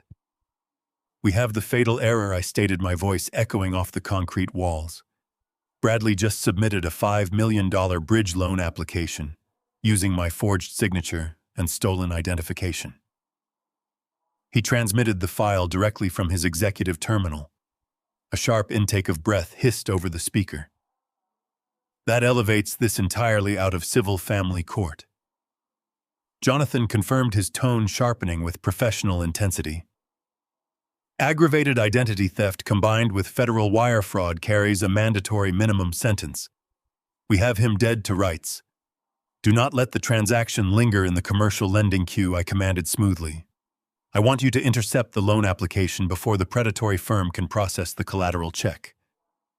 Package the raw metadata, the IP tracking logs, and the audio recording of his extortion payment to Dr. Thorne. Forward the entire comprehensive dossier directly to your contacts at the Federal Fraud Division. I want the federal authorities fully mobilized. Consider the dossier transmitted." Jonathan replied, the rapid clacking of his keyboard confirming his immediate compliance. "The federal trap is officially primed. They will assign an investigative task force by the end of the hour." Jonathan paused, his legal mind analyzing the immediate blast radius. "Harlan, the moment the feds freeze that bridge loan, the Chicago syndicate will realize Bradley has failed to secure their money. They expect payment by tomorrow evening. That is exactly the pressure point I am manipulating." I answered, staring at the blank concrete wall. Bradley thought he was outsmarting an obsolete old man. Let us see how he negotiates with federal agents and corporate mercenaries simultaneously. I climbed the concrete stairs from my basement sanctuary, leaving the glow of the monitors behind. The federal wheels were turning, but I required one final face-to-face encounter with the architect of my attempted demise. It was late Wednesday evening, the air crisp and heavy with impending rain. I stepped out through the side door and waited in the shadows of the driveway. Bradley pulled his leased luxury sedan into the paving stones, the tires screeching slightly as he slammed the brakes. He cut the engine and stepped out, looking haggard. His designer suit was wrinkled. His tie loosened, the sheer panic of the syndicate debt and the corporate eviction wearing him down to the bone. He did not see me until I stepped into the pale yellow illumination of the security light. He jumped, startled by my sudden appearance. "Get out of my way, Harlan," he barked, his voice tight with exhaustion and rage. "I do not have the patience to deal with your wandering tonight." I did not move. I stood perfectly still, blocking his path to the front door. "You are entirely out of time, Bradley," I said, keeping my voice dangerously low and absolutely steady. "I am aware of the $5 million bridge loan. I am aware of the predatory lenders you contacted. Most importantly, I am fully aware of the digital forgery you executed using my driver license and my stolen signature." He froze. The color instantly drained from his face, leaving him looking like a ghost in the dim light. He gripped his leather briefcase so tightly, his knuckles turned a stark white. The sheer shock of my statement temporarily paralyzed his arrogant tongue. The silence stretched between us, thick and absolute, before Bradley shattered it with a sharp, forced laugh. The sound was hollow, devoid of genuine humor, driven purely by adrenaline and defensive instinct. He shook his head, running a hand through his perfectly styled hair to regain his composure. "You really are losing your mind, old man," he sneered, puffing out his chest to regain his physical dominance. "You have spent too much time down in that damp cellar cooking up insane conspiracy theories. Nobody is forging anything." I took a deliberate step forward. "Your IP address is irrevocably linked to the metadata of the manipulated image file," I stated, feeding him a fraction of the digital reality. "I know you overlaid my signature from a Vanguard Holdings deed to secure the capital you desperately need to pay the Chicago syndicate." Bradley sneered again, stepping uncomfortably close to my face. His breath smelled heavily of expensive scotch and raw fear. "It does not matter what you think you know," he hissed venomously. "Tomorrow morning at 9 o'clock, we are standing before a family court judge. I have a sworn affidavit from a respected physician declaring you completely incompetent and violently delusional. Who do you think the magistrate will believe? A successful corporate executive fighting to protect his family, or a rambling, unwashed lunatic making wild accusations about wire fraud and corporate espionage? You have absolutely no credibility, Harlan. Your mind is gone, and tomorrow the court will officially hand me the keys to your entire empire. He was entirely banking on the fabricated medical proxy to shield him from federal scrutiny. He genuinely believed his expensive suit and manufactured prestige could override the cold mathematics of absolute proof. I maintained absolute eye contact, allowing the cold calculation of 50 years of corporate warfare to radiate outward. I was not offering a debate. I was offering a final exit from a burning building. Cancel the hearing, I commanded smoothly. Withdraw the fraudulent medical petition immediately. Contact Dr. Thorne and retract the $50,000 offshore bribe. If you walk away tonight and surrender your access to this property, I will let you face your private equity creditors on your own without federal intervention. It was a lie, of course. The federal trap was already primed, but I needed to test the absolute limit of his arrogance. Bradley threw his head back and laughed louder this time. He was completely intoxicated by his own desperate hubris. Are you attempting to negotiate with me, Harlan? He mocked, his eyes wide with manic energy. You are in absolutely no position to make demands. Tomorrow I take control of your assets. I will liquidate your portfolio, save my company, and send you to a high-security ward where you will spend the rest of your pathetic life staring at a padded wall. You are finished. I absorbed his venom without flinching. You are attempting to leverage a house of cards against a concrete fortress, I replied softly. You will not survive the collapse. Bradley shoved past me, his shoulder intentionally colliding with my chest. Save your breath for the judge, he spat over his shoulder as he marched toward the heavy oak front door.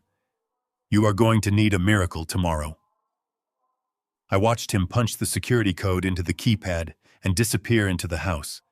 He had officially chosen his own destruction. Bradley did not sleep that night.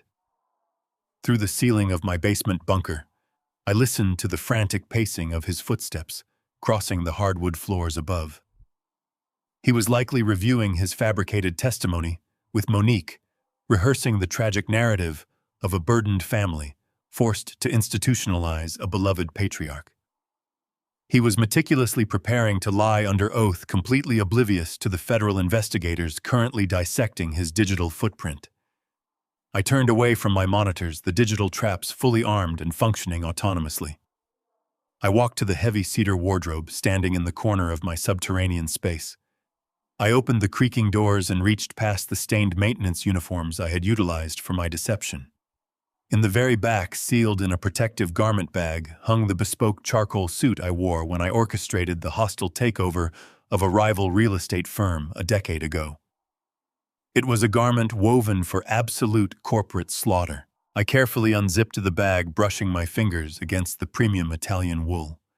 I selected a crisp white shirt and a solid crimson tie, laying them out on the edge of my military cot. I spent the remainder of the night polishing my black leather Oxfords until they mirrored the harsh fluorescent light above. Thursday morning arrived with a pale, overcast sky. The heavy basement door unlocked exactly at 7:30.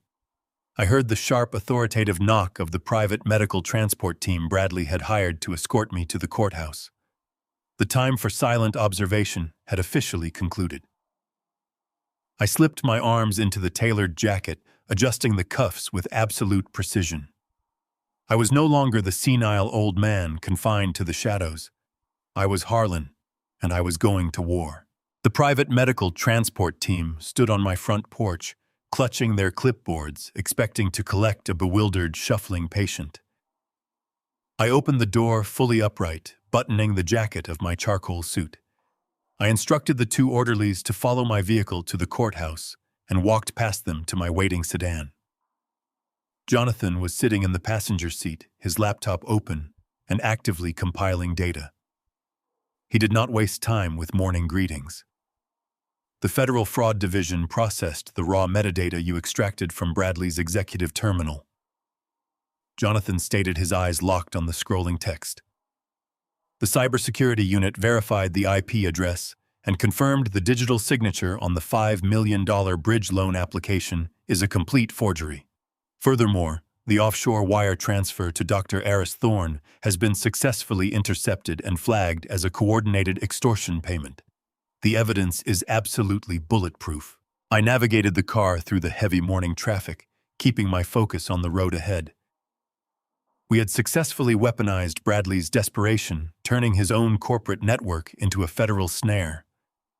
The commercial eviction notice had performed its job flawlessly, driving him to commit easily traceable felonies in his blind panic to secure immediate capital. The Chicago syndicate was undoubtedly breathing down his neck, demanding their payment by sunset. He was trapped between ruthless private equity lenders and the federal government. But the legal machinery required precise timing to execute the final blow. I merged onto the highway heading downtown.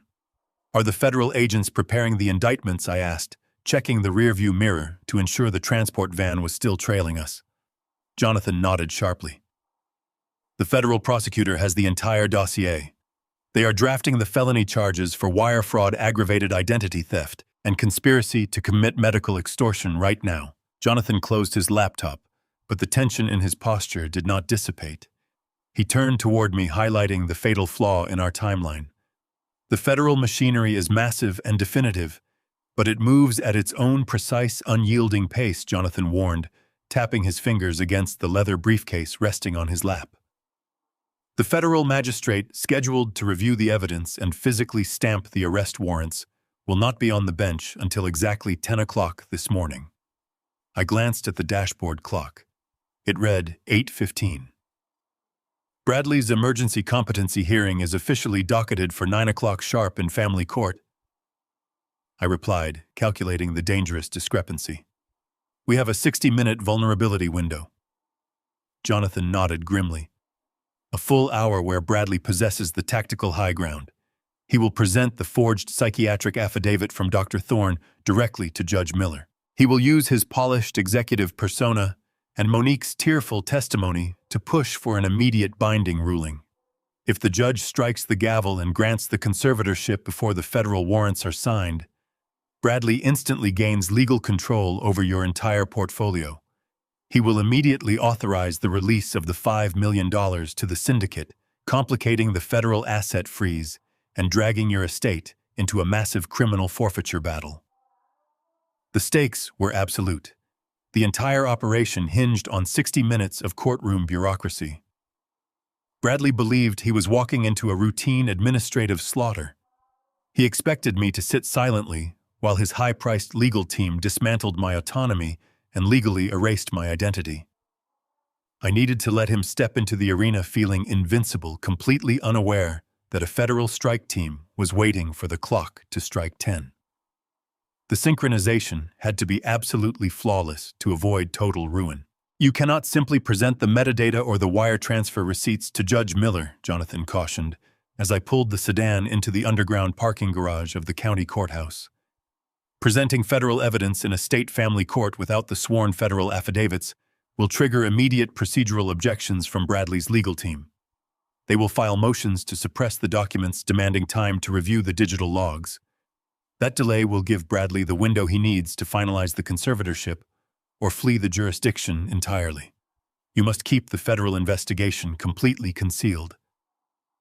I parked the vehicle and cut the engine, the silence of the concrete structure wrapping around us. "I understand the parameters," I stated, gripping the steering wheel. "I have to manually stall the legal proceedings for exactly 60 minutes, using nothing but procedural friction. I have to keep Bradley confident enough to stay in the room, but frustrated enough to keep fighting the clock." I stepped out of the car, the cool air of the garage sharpening my focus. 50 years ago, I secured my first commercial land deal by keeping a hostile board of directors arguing over zoning semantics for 3 hours until their competing offer expired. Delaying an arrogant executive and a bored family court judge was merely a different application of the exact same tactical discipline. I would challenge their standing, interrogate their medical methodology, and dissect their familial motives. I would force Bradley to defend his lies piece by piece, dragging the clock forward second by agonizing second. I buttoned my jacket, feeling the familiar weight of corporate combat settle onto my shoulders. I was not walking into that courtroom as a father or a patient. I was walking in as the founder of Vanguard Holdings. I pushed through the heavy glass doors of the courthouse, bypassing the metal detectors, with the smooth efficiency of a man who belonged there. Jonathan flanked my right side, carrying the battered leather briefcase containing our meticulously curated defense. The corridor leading to the family court chambers was lined with polished marble and harsh fluorescent lights. At the far end of the hall, standing outside double oak doors, stood my adversaries. Bradley wore a dark, aggressive pinstripe suit, whispering furiously to a pair of sleek corporate litigators. Monique stood slightly behind him, clutching a designer handbag, projecting the manufactured sorrow of a deeply concerned daughter. The moment they registered my approach, their entire demeanor shifted abruptly. Bradley stopped talking, his eyes locking onto my tailored charcoal suit. The smug, victorious smirk he had worn in the driveway the night before faltered, replaced by a flicker of genuine confusion.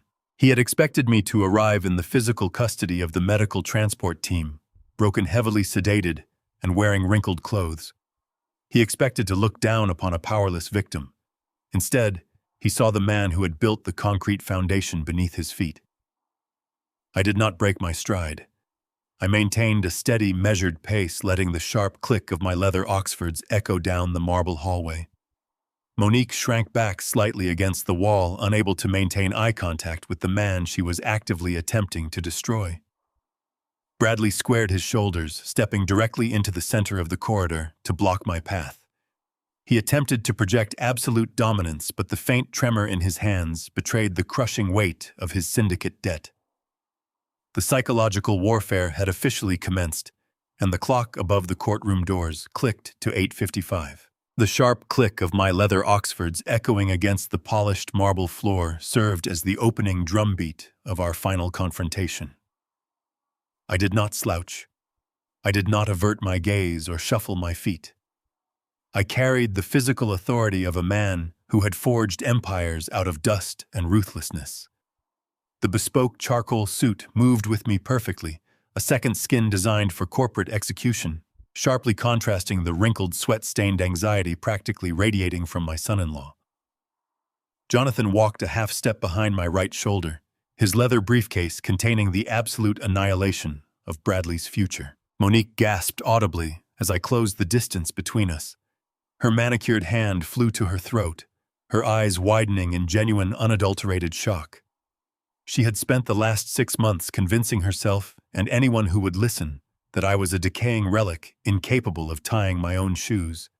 Now the imposing patriarch who used to terrify boardrooms with a mere stare was marching directly toward her. I halted exactly 3 feet away from them, establishing an undeniable perimeter of dominance. I looked down at Bradley. The arrogant smirk he had worn in my driveway the night before had completely vanished, replaced by a twitching jaw and a rapid, shallow breathing pattern. He glanced frantically at the transport orderlies hovering near the elevators, utterly failing to comprehend why I was not bound to a wheelchair or sedated into submission. The illusion they had meticulously built was fracturing before they even stepped before the judge. I stood perfectly still, offering them no greeting, allowing the sheer weight of my physical presence to suffocate their remaining confidence. The heavy oak doors of the family court chambers remained closed, functioning as the final barrier between their delusions and cold reality. Monique retreated a nervous step, hiding behind the broad shoulder of her husband. Her profound silence was a devastating admission of guilt. Bradley, however, was a cornered animal driven by the ticking clock of his $5 million syndicate debt. He could not afford to show intimidation. He thrust his chest forward desperately, attempting to reclaim the narrative of the morning. "What is this theatrical nonsense?" Harlan Bradley demanded, his voice cracking slightly on the final syllable. He pointed a trembling finger at my pristine suit. "Did you force the medical transport team to dress you up like a mafia boss?" You look absolutely ridiculous. The judge is going to see right through this pathetic masquerade. He stepped closer, aggressively invading my personal space, trying to weaponize his physical youth against my age. I could smell the stale alcohol and nervous sweat clinging to his collar. He leaned in, dropping his voice to a malicious whisper meant only for my ears. "You are a sick, delusional old man fighting a battle you lost months ago," he hissed, his eyes darting erratically. "We have Dr. Thorne's sworn psychiatric affidavit. We have the internal family testimonies. I own your narrative, and in exactly 5 minutes, I will legally own every single asset attached to your name. Putting on a nice tie does not cure dementia, Harlan. It just makes your institutionalization look slightly more tragic." Bradley smirked, glancing back at his 2 corporate litigators for professional validation. The lawyers, however, did not share his manufactured bravado. They were seasoned professionals, and they were actively analyzing Jonathan's relaxed posture and my unwavering stare. They recognized the silent hallmarks of a lethal ambush. Bradley turned back to me, waiting for an outburst, needing me to scream so he could point to my instability. I did not give him the satisfaction of a reaction. I did not blink, nor did I open my mouth to defend my sanity. I simply allowed his desperate provocations to hang in the stale courthouse air, entirely unanswered and utterly impotent. Silence is the most devastating weapon against a man suffocating in his own lies. By refusing to engage, I stripped Bradley of the conflict he desperately required to validate his dominance. My expression remained completely neutral, a mask carved from glacial ice. I shifted my gaze away from Bradley and looked directly at my daughter. Monique swallowed hard, her eyes darting away from my face to stare intensely at the marble floor tiles. She knew she had crossed the Rubicon of betrayal, and my heavy silence confirmed there would be no paternal salvation waiting for her on the other side. Bradley's frustration rapidly boiled over. He ran a hand through his hair, his breathing becoming visibly ragged in the quiet corridor. "Answer me, you obsolete relic," he barked, his voice echoing far too loudly down the hallway. His litigators shifted uncomfortably, one of them placing a restraining hand on Bradley's arm to caution him against creating a public scene directly outside the chambers. Jonathan checked his watch, a slow, deliberate movement that further amplified the psychological tension. It was exactly 8:58. The federal agents were currently assembling their strike team across the city, preparing the warrants that would end Bradley's life as a free man. I only needed to stall this courtroom proceeding for 1 single hour. I looked back at Bradley, absorbing his panic, his sweat, and his looming destruction.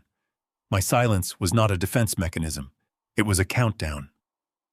Every second brought him closer to a federal prison. The heavy oak doors of the chamber swung outward with a deep, echoing groan that commanded immediate attention. A uniformed bailiff stepped into the hallway, holding a thick, leather-bound ledger. "Docket number 407, the bailiff announced, his voice carrying the absolute authority of the county court system. "In the matter of the conservatorship of Harlan Vance, all involved parties please enter the courtroom." Bradley immediately adjusted his suit jacket, shooting me one final glare of absolute malice and manufactured superiority. "We are done playing games," he muttered under his breath. He grabbed Monique by the elbow, pulling her forward to project the image of a unified front. They marched past me and stepped across the threshold, closely flanked by their expensive legal team. Jonathan caught my eye, offering a single definitive nod of confirmation. We had successfully crossed the starting line without triggering a panic flight from our target. I squared my shoulders and walked into the chamber. The courtroom was vast and intimidating, paneled in dark mahogany, with elevated seating for the magistrate. Judge Miller, an older man with severe spectacles and a reputation for zero tolerance, was already seated at the high bench reviewing the fraudulent medical file Bradley had submitted. I walked past the plaintiff's table, ignoring my daughter's rigid posture entirely, and took my seat beside Jonathan at the defense table. The bailiff retreated to the rear of the chamber. I heard the sharp metallic clack of the heavy deadbolts engaging, sealing us inside. The environment was officially locked down. Bradley leaned back in his chair, glancing at the courtroom clock, eager to finalize his theft.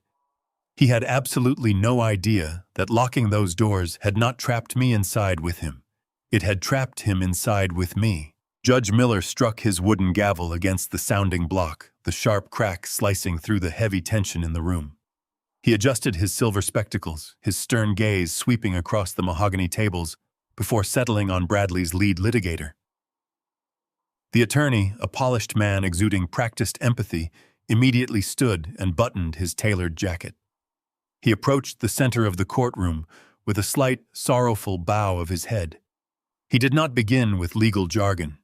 He began with a meticulously crafted narrative of a tragic familial collapse. He painted a vivid, agonizing picture of a brilliant titan of industry tragically succumbing to the ravages of advanced mental decay. The attorney submitted a thick binder of fabricated evidence directly to the bench. He detailed months of supposedly unpaid utility bills, framing them as the first undeniable signs of my cognitive failure. He completely omitted the reality that my accounts were automated through Vanguard Holdings, instead presenting doctored delinquency notices Bradley had manufactured. The litigator then transitioned seamlessly to accusations of severe paranoia. He described my retreat to the basement as a dangerous psychological break. He characterized my encrypted security measures as the irrational actions of a man terrified of invisible enemies, twisting my defensive corporate posture into a textbook symptom of clinical delusion. Bradley sat at the plaintiff's table, maintaining a perfectly arranged expression of quiet agony. He nodded slowly as his lawyer narrated my fictional descent into madness, playing the role of the burdened son-in-law, desperately trying to save me from myself. I sat entirely motionless beside Jonathan. I did not object. I did not frown. I simply watched the second hand on the large wall clock sweep past 9:10, absorbing every lie as fuel for the impending detonation. The litigator requested permission to call their primary expert witness, gesturing toward the heavy oak doors.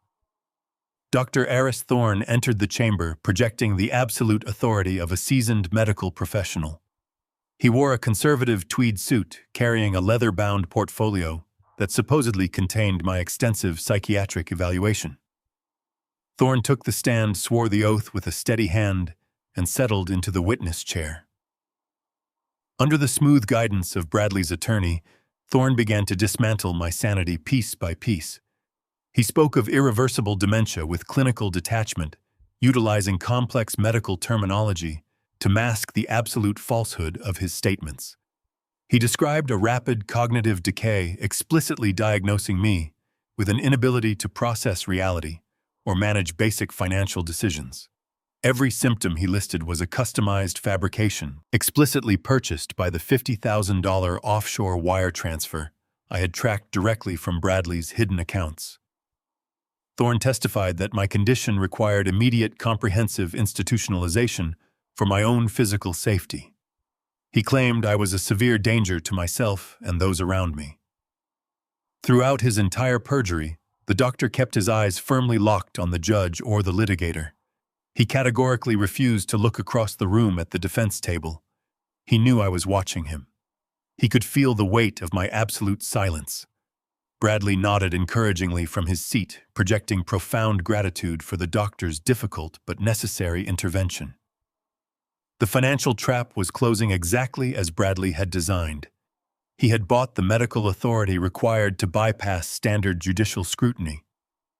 I watched Thorne confidently hand his fraudulent medical affidavit to the bailiff, legally sealing his own federal indictment. I glanced at the wall clock above the magistrate.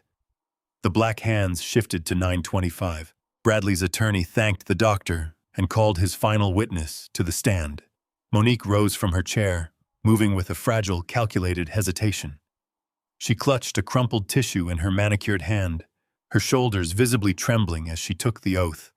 She sat in the witness box and finally looked directly at me. Her eyes were bright with manufactured tears, but beneath the moisture I saw the cold, metallic gleam of absolute greed. Her husband had laid the legal and medical groundwork. It was her designated job to deliver the emotional execution. The litigator asked her to describe my behavior over the past 3 months. Monique let out a rehearsed, shuddering breath. She testified that I had become entirely unrecognizable. She described fictitious nights where I wandered the hallways screaming at phantoms. Then she escalated the narrative precisely as they had planned. She looked at Judge Miller and swore under penalty of perjury that I had become violently aggressive.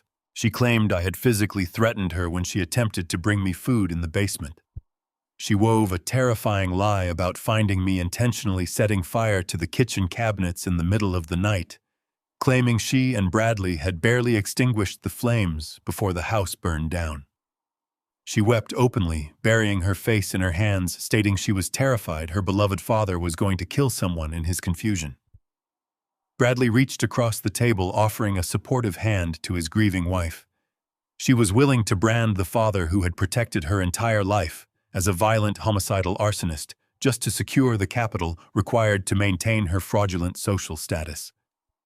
The betrayal was total, irrevocable, and completely devoid of human conscience. Monique stepped down from the witness box, guided gently back to her seat by the bailiff. Bradley wrapped his arm around her shaking shoulders, completing the visual tableau of a family pushed to their absolute breaking point. The corporate litigator returned to his desk, bowing his head respectfully toward the bench. The prosecution rested its request for an immediate emergency conservatorship. A heavy, suffocating silence descended upon the mahogany chamber. Judge Miller removed his silver spectacles, pinching the bridge of his nose as he looked down at the thick stack of fabricated evidence resting on his desk. He let out a long, heavy sigh.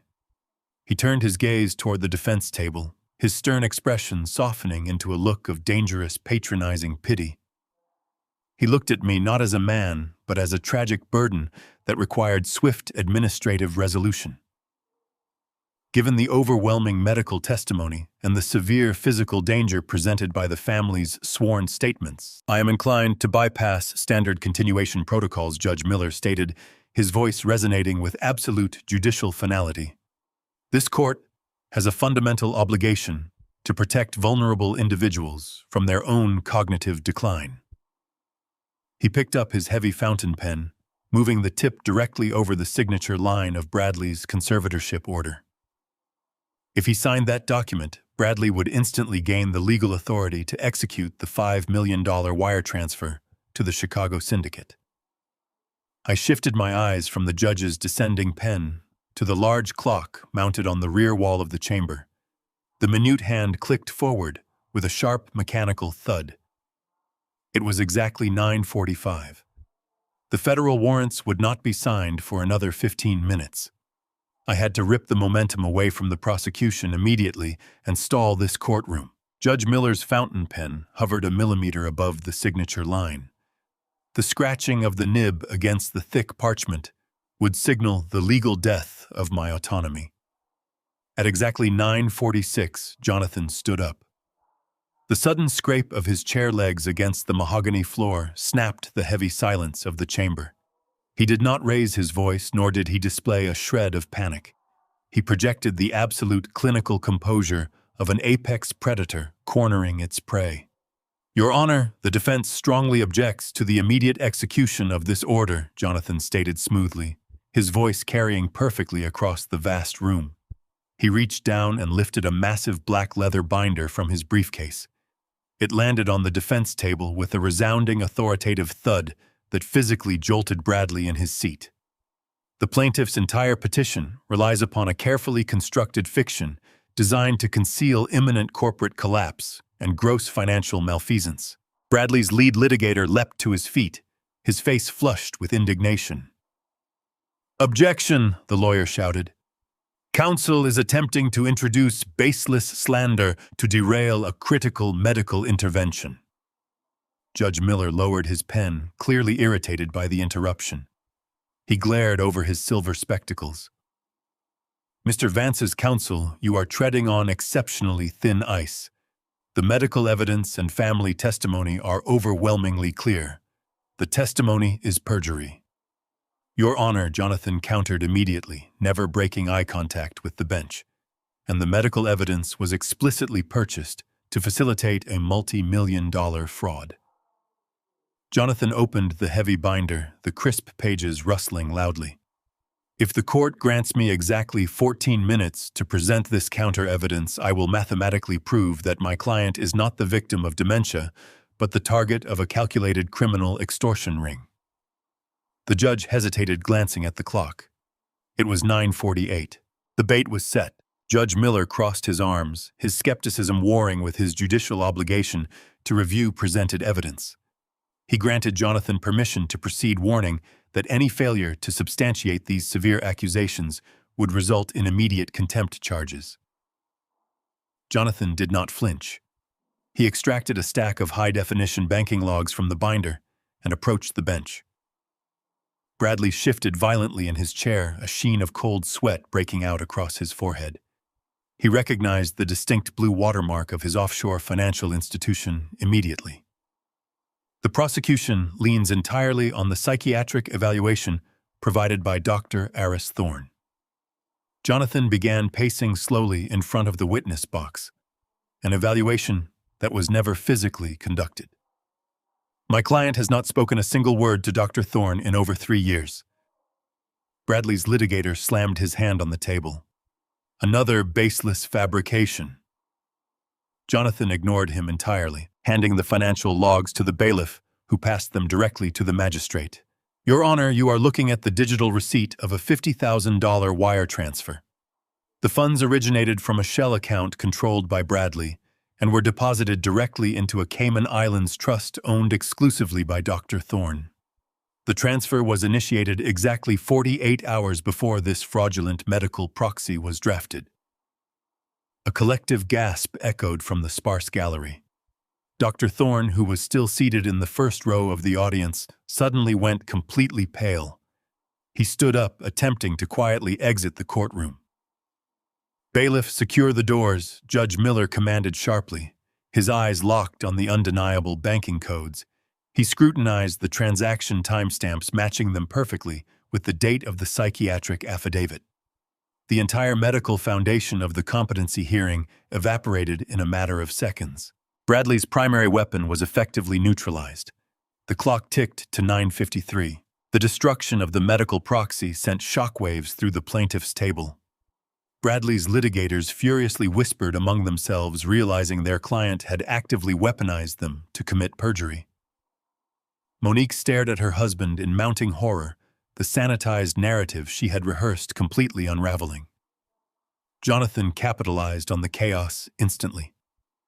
The court must ask why a successful tech executive would resort to bribing a medical professional, Jonathan announced, pulling a secondary older document from the leather binder. The parchment was yellowed at the edges, bearing the embossed seal of the Delaware State Registry. The answer is desperate, imminent bankruptcy. He handed the document to the bailiff. My client is not merely a retired widower living in a basement. He is the sole owner and architect of Vanguard Holdings, a private equity real estate firm he established decades before his son-in-law was even born. Bradley's jaw dropped. The realization struck him with the force of a physical blow. He had assumed Vanguard Holdings was an anonymous corporate entity. He had never bothered to trace the subsidiary networks. Your Honor, the document you are reviewing is the original commercial charter for the Apex Solutions corporate headquarters, Jonathan explained, his voice ringing with absolute finality. My client owns the very ground Bradley operates on. Furthermore, Bradley has illegally leveraged that exact property to secure $5 million in illicit funding from a Chicago syndicate. He initiated this competency hearing to steal the Vanguard portfolio and save his own skin. Judge Miller flipped through the heavy pages, his eyes scanning the original signature lines.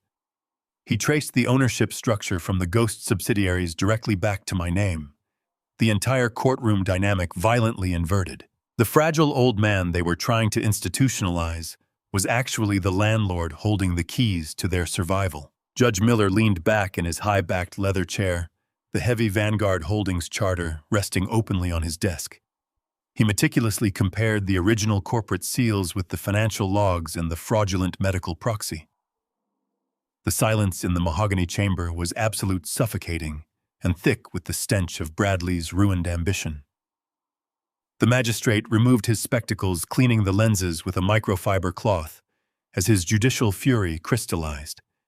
He looked directly at Bradley, no longer seeing a polished executive, but a cornered, desperate criminal. "You sat in my courtroom and swore under oath that you were acting in the best interest of a declining patriarch." Judge Miller stated, his voice a low, dangerous rumble.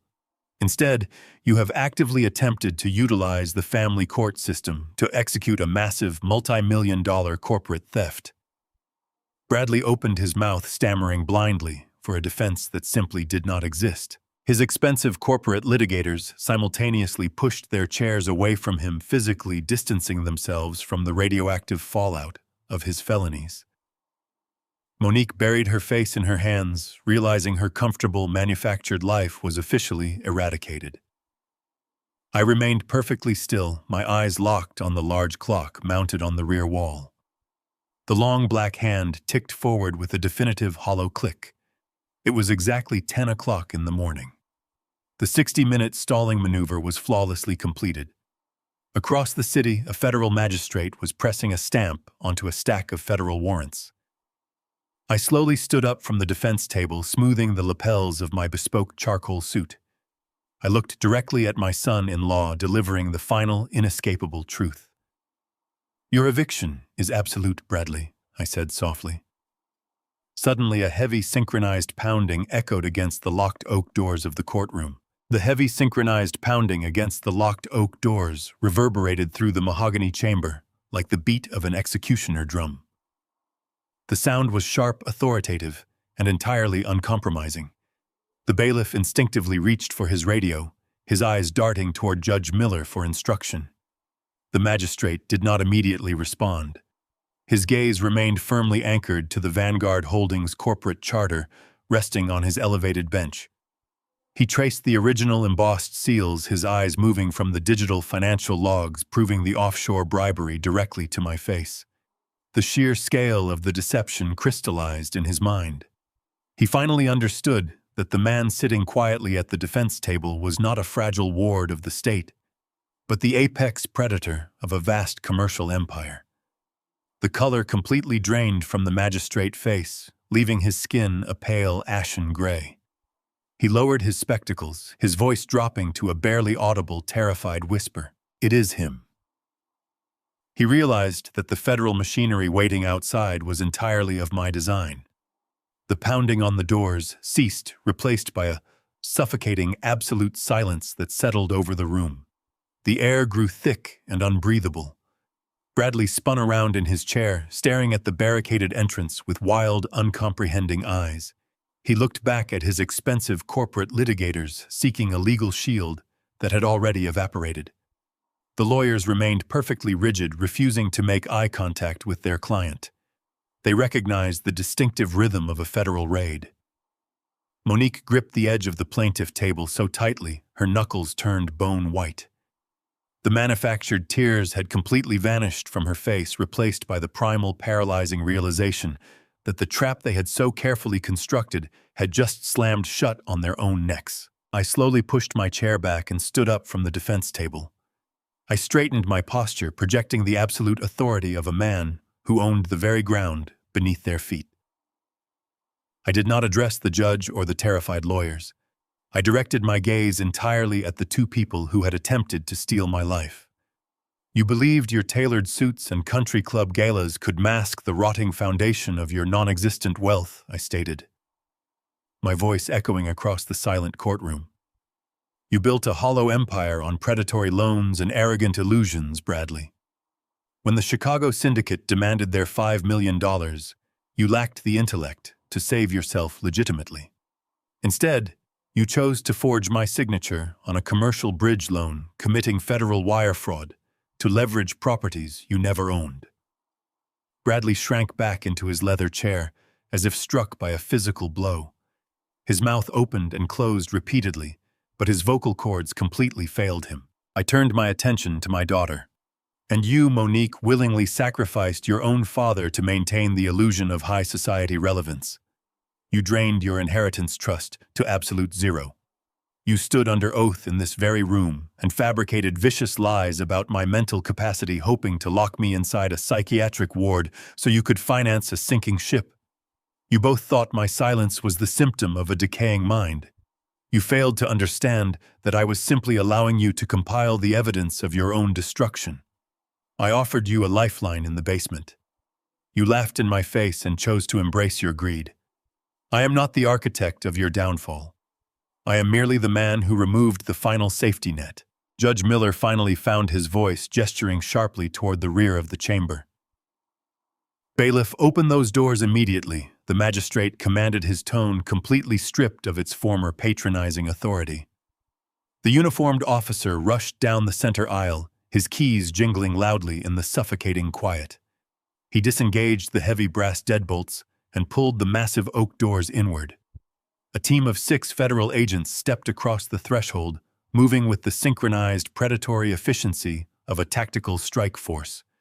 They wore dark suits and stern expressions, their federal badges prominently displayed on their lapels. The lead agent, a tall man with a chiseled jawline and piercing eyes, marched directly toward the plaintiff table. He bypassed the litigators entirely and stopped inches away from Bradley.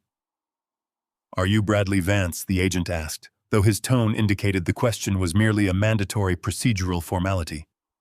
Bradley could only manage a weak, trembling nod.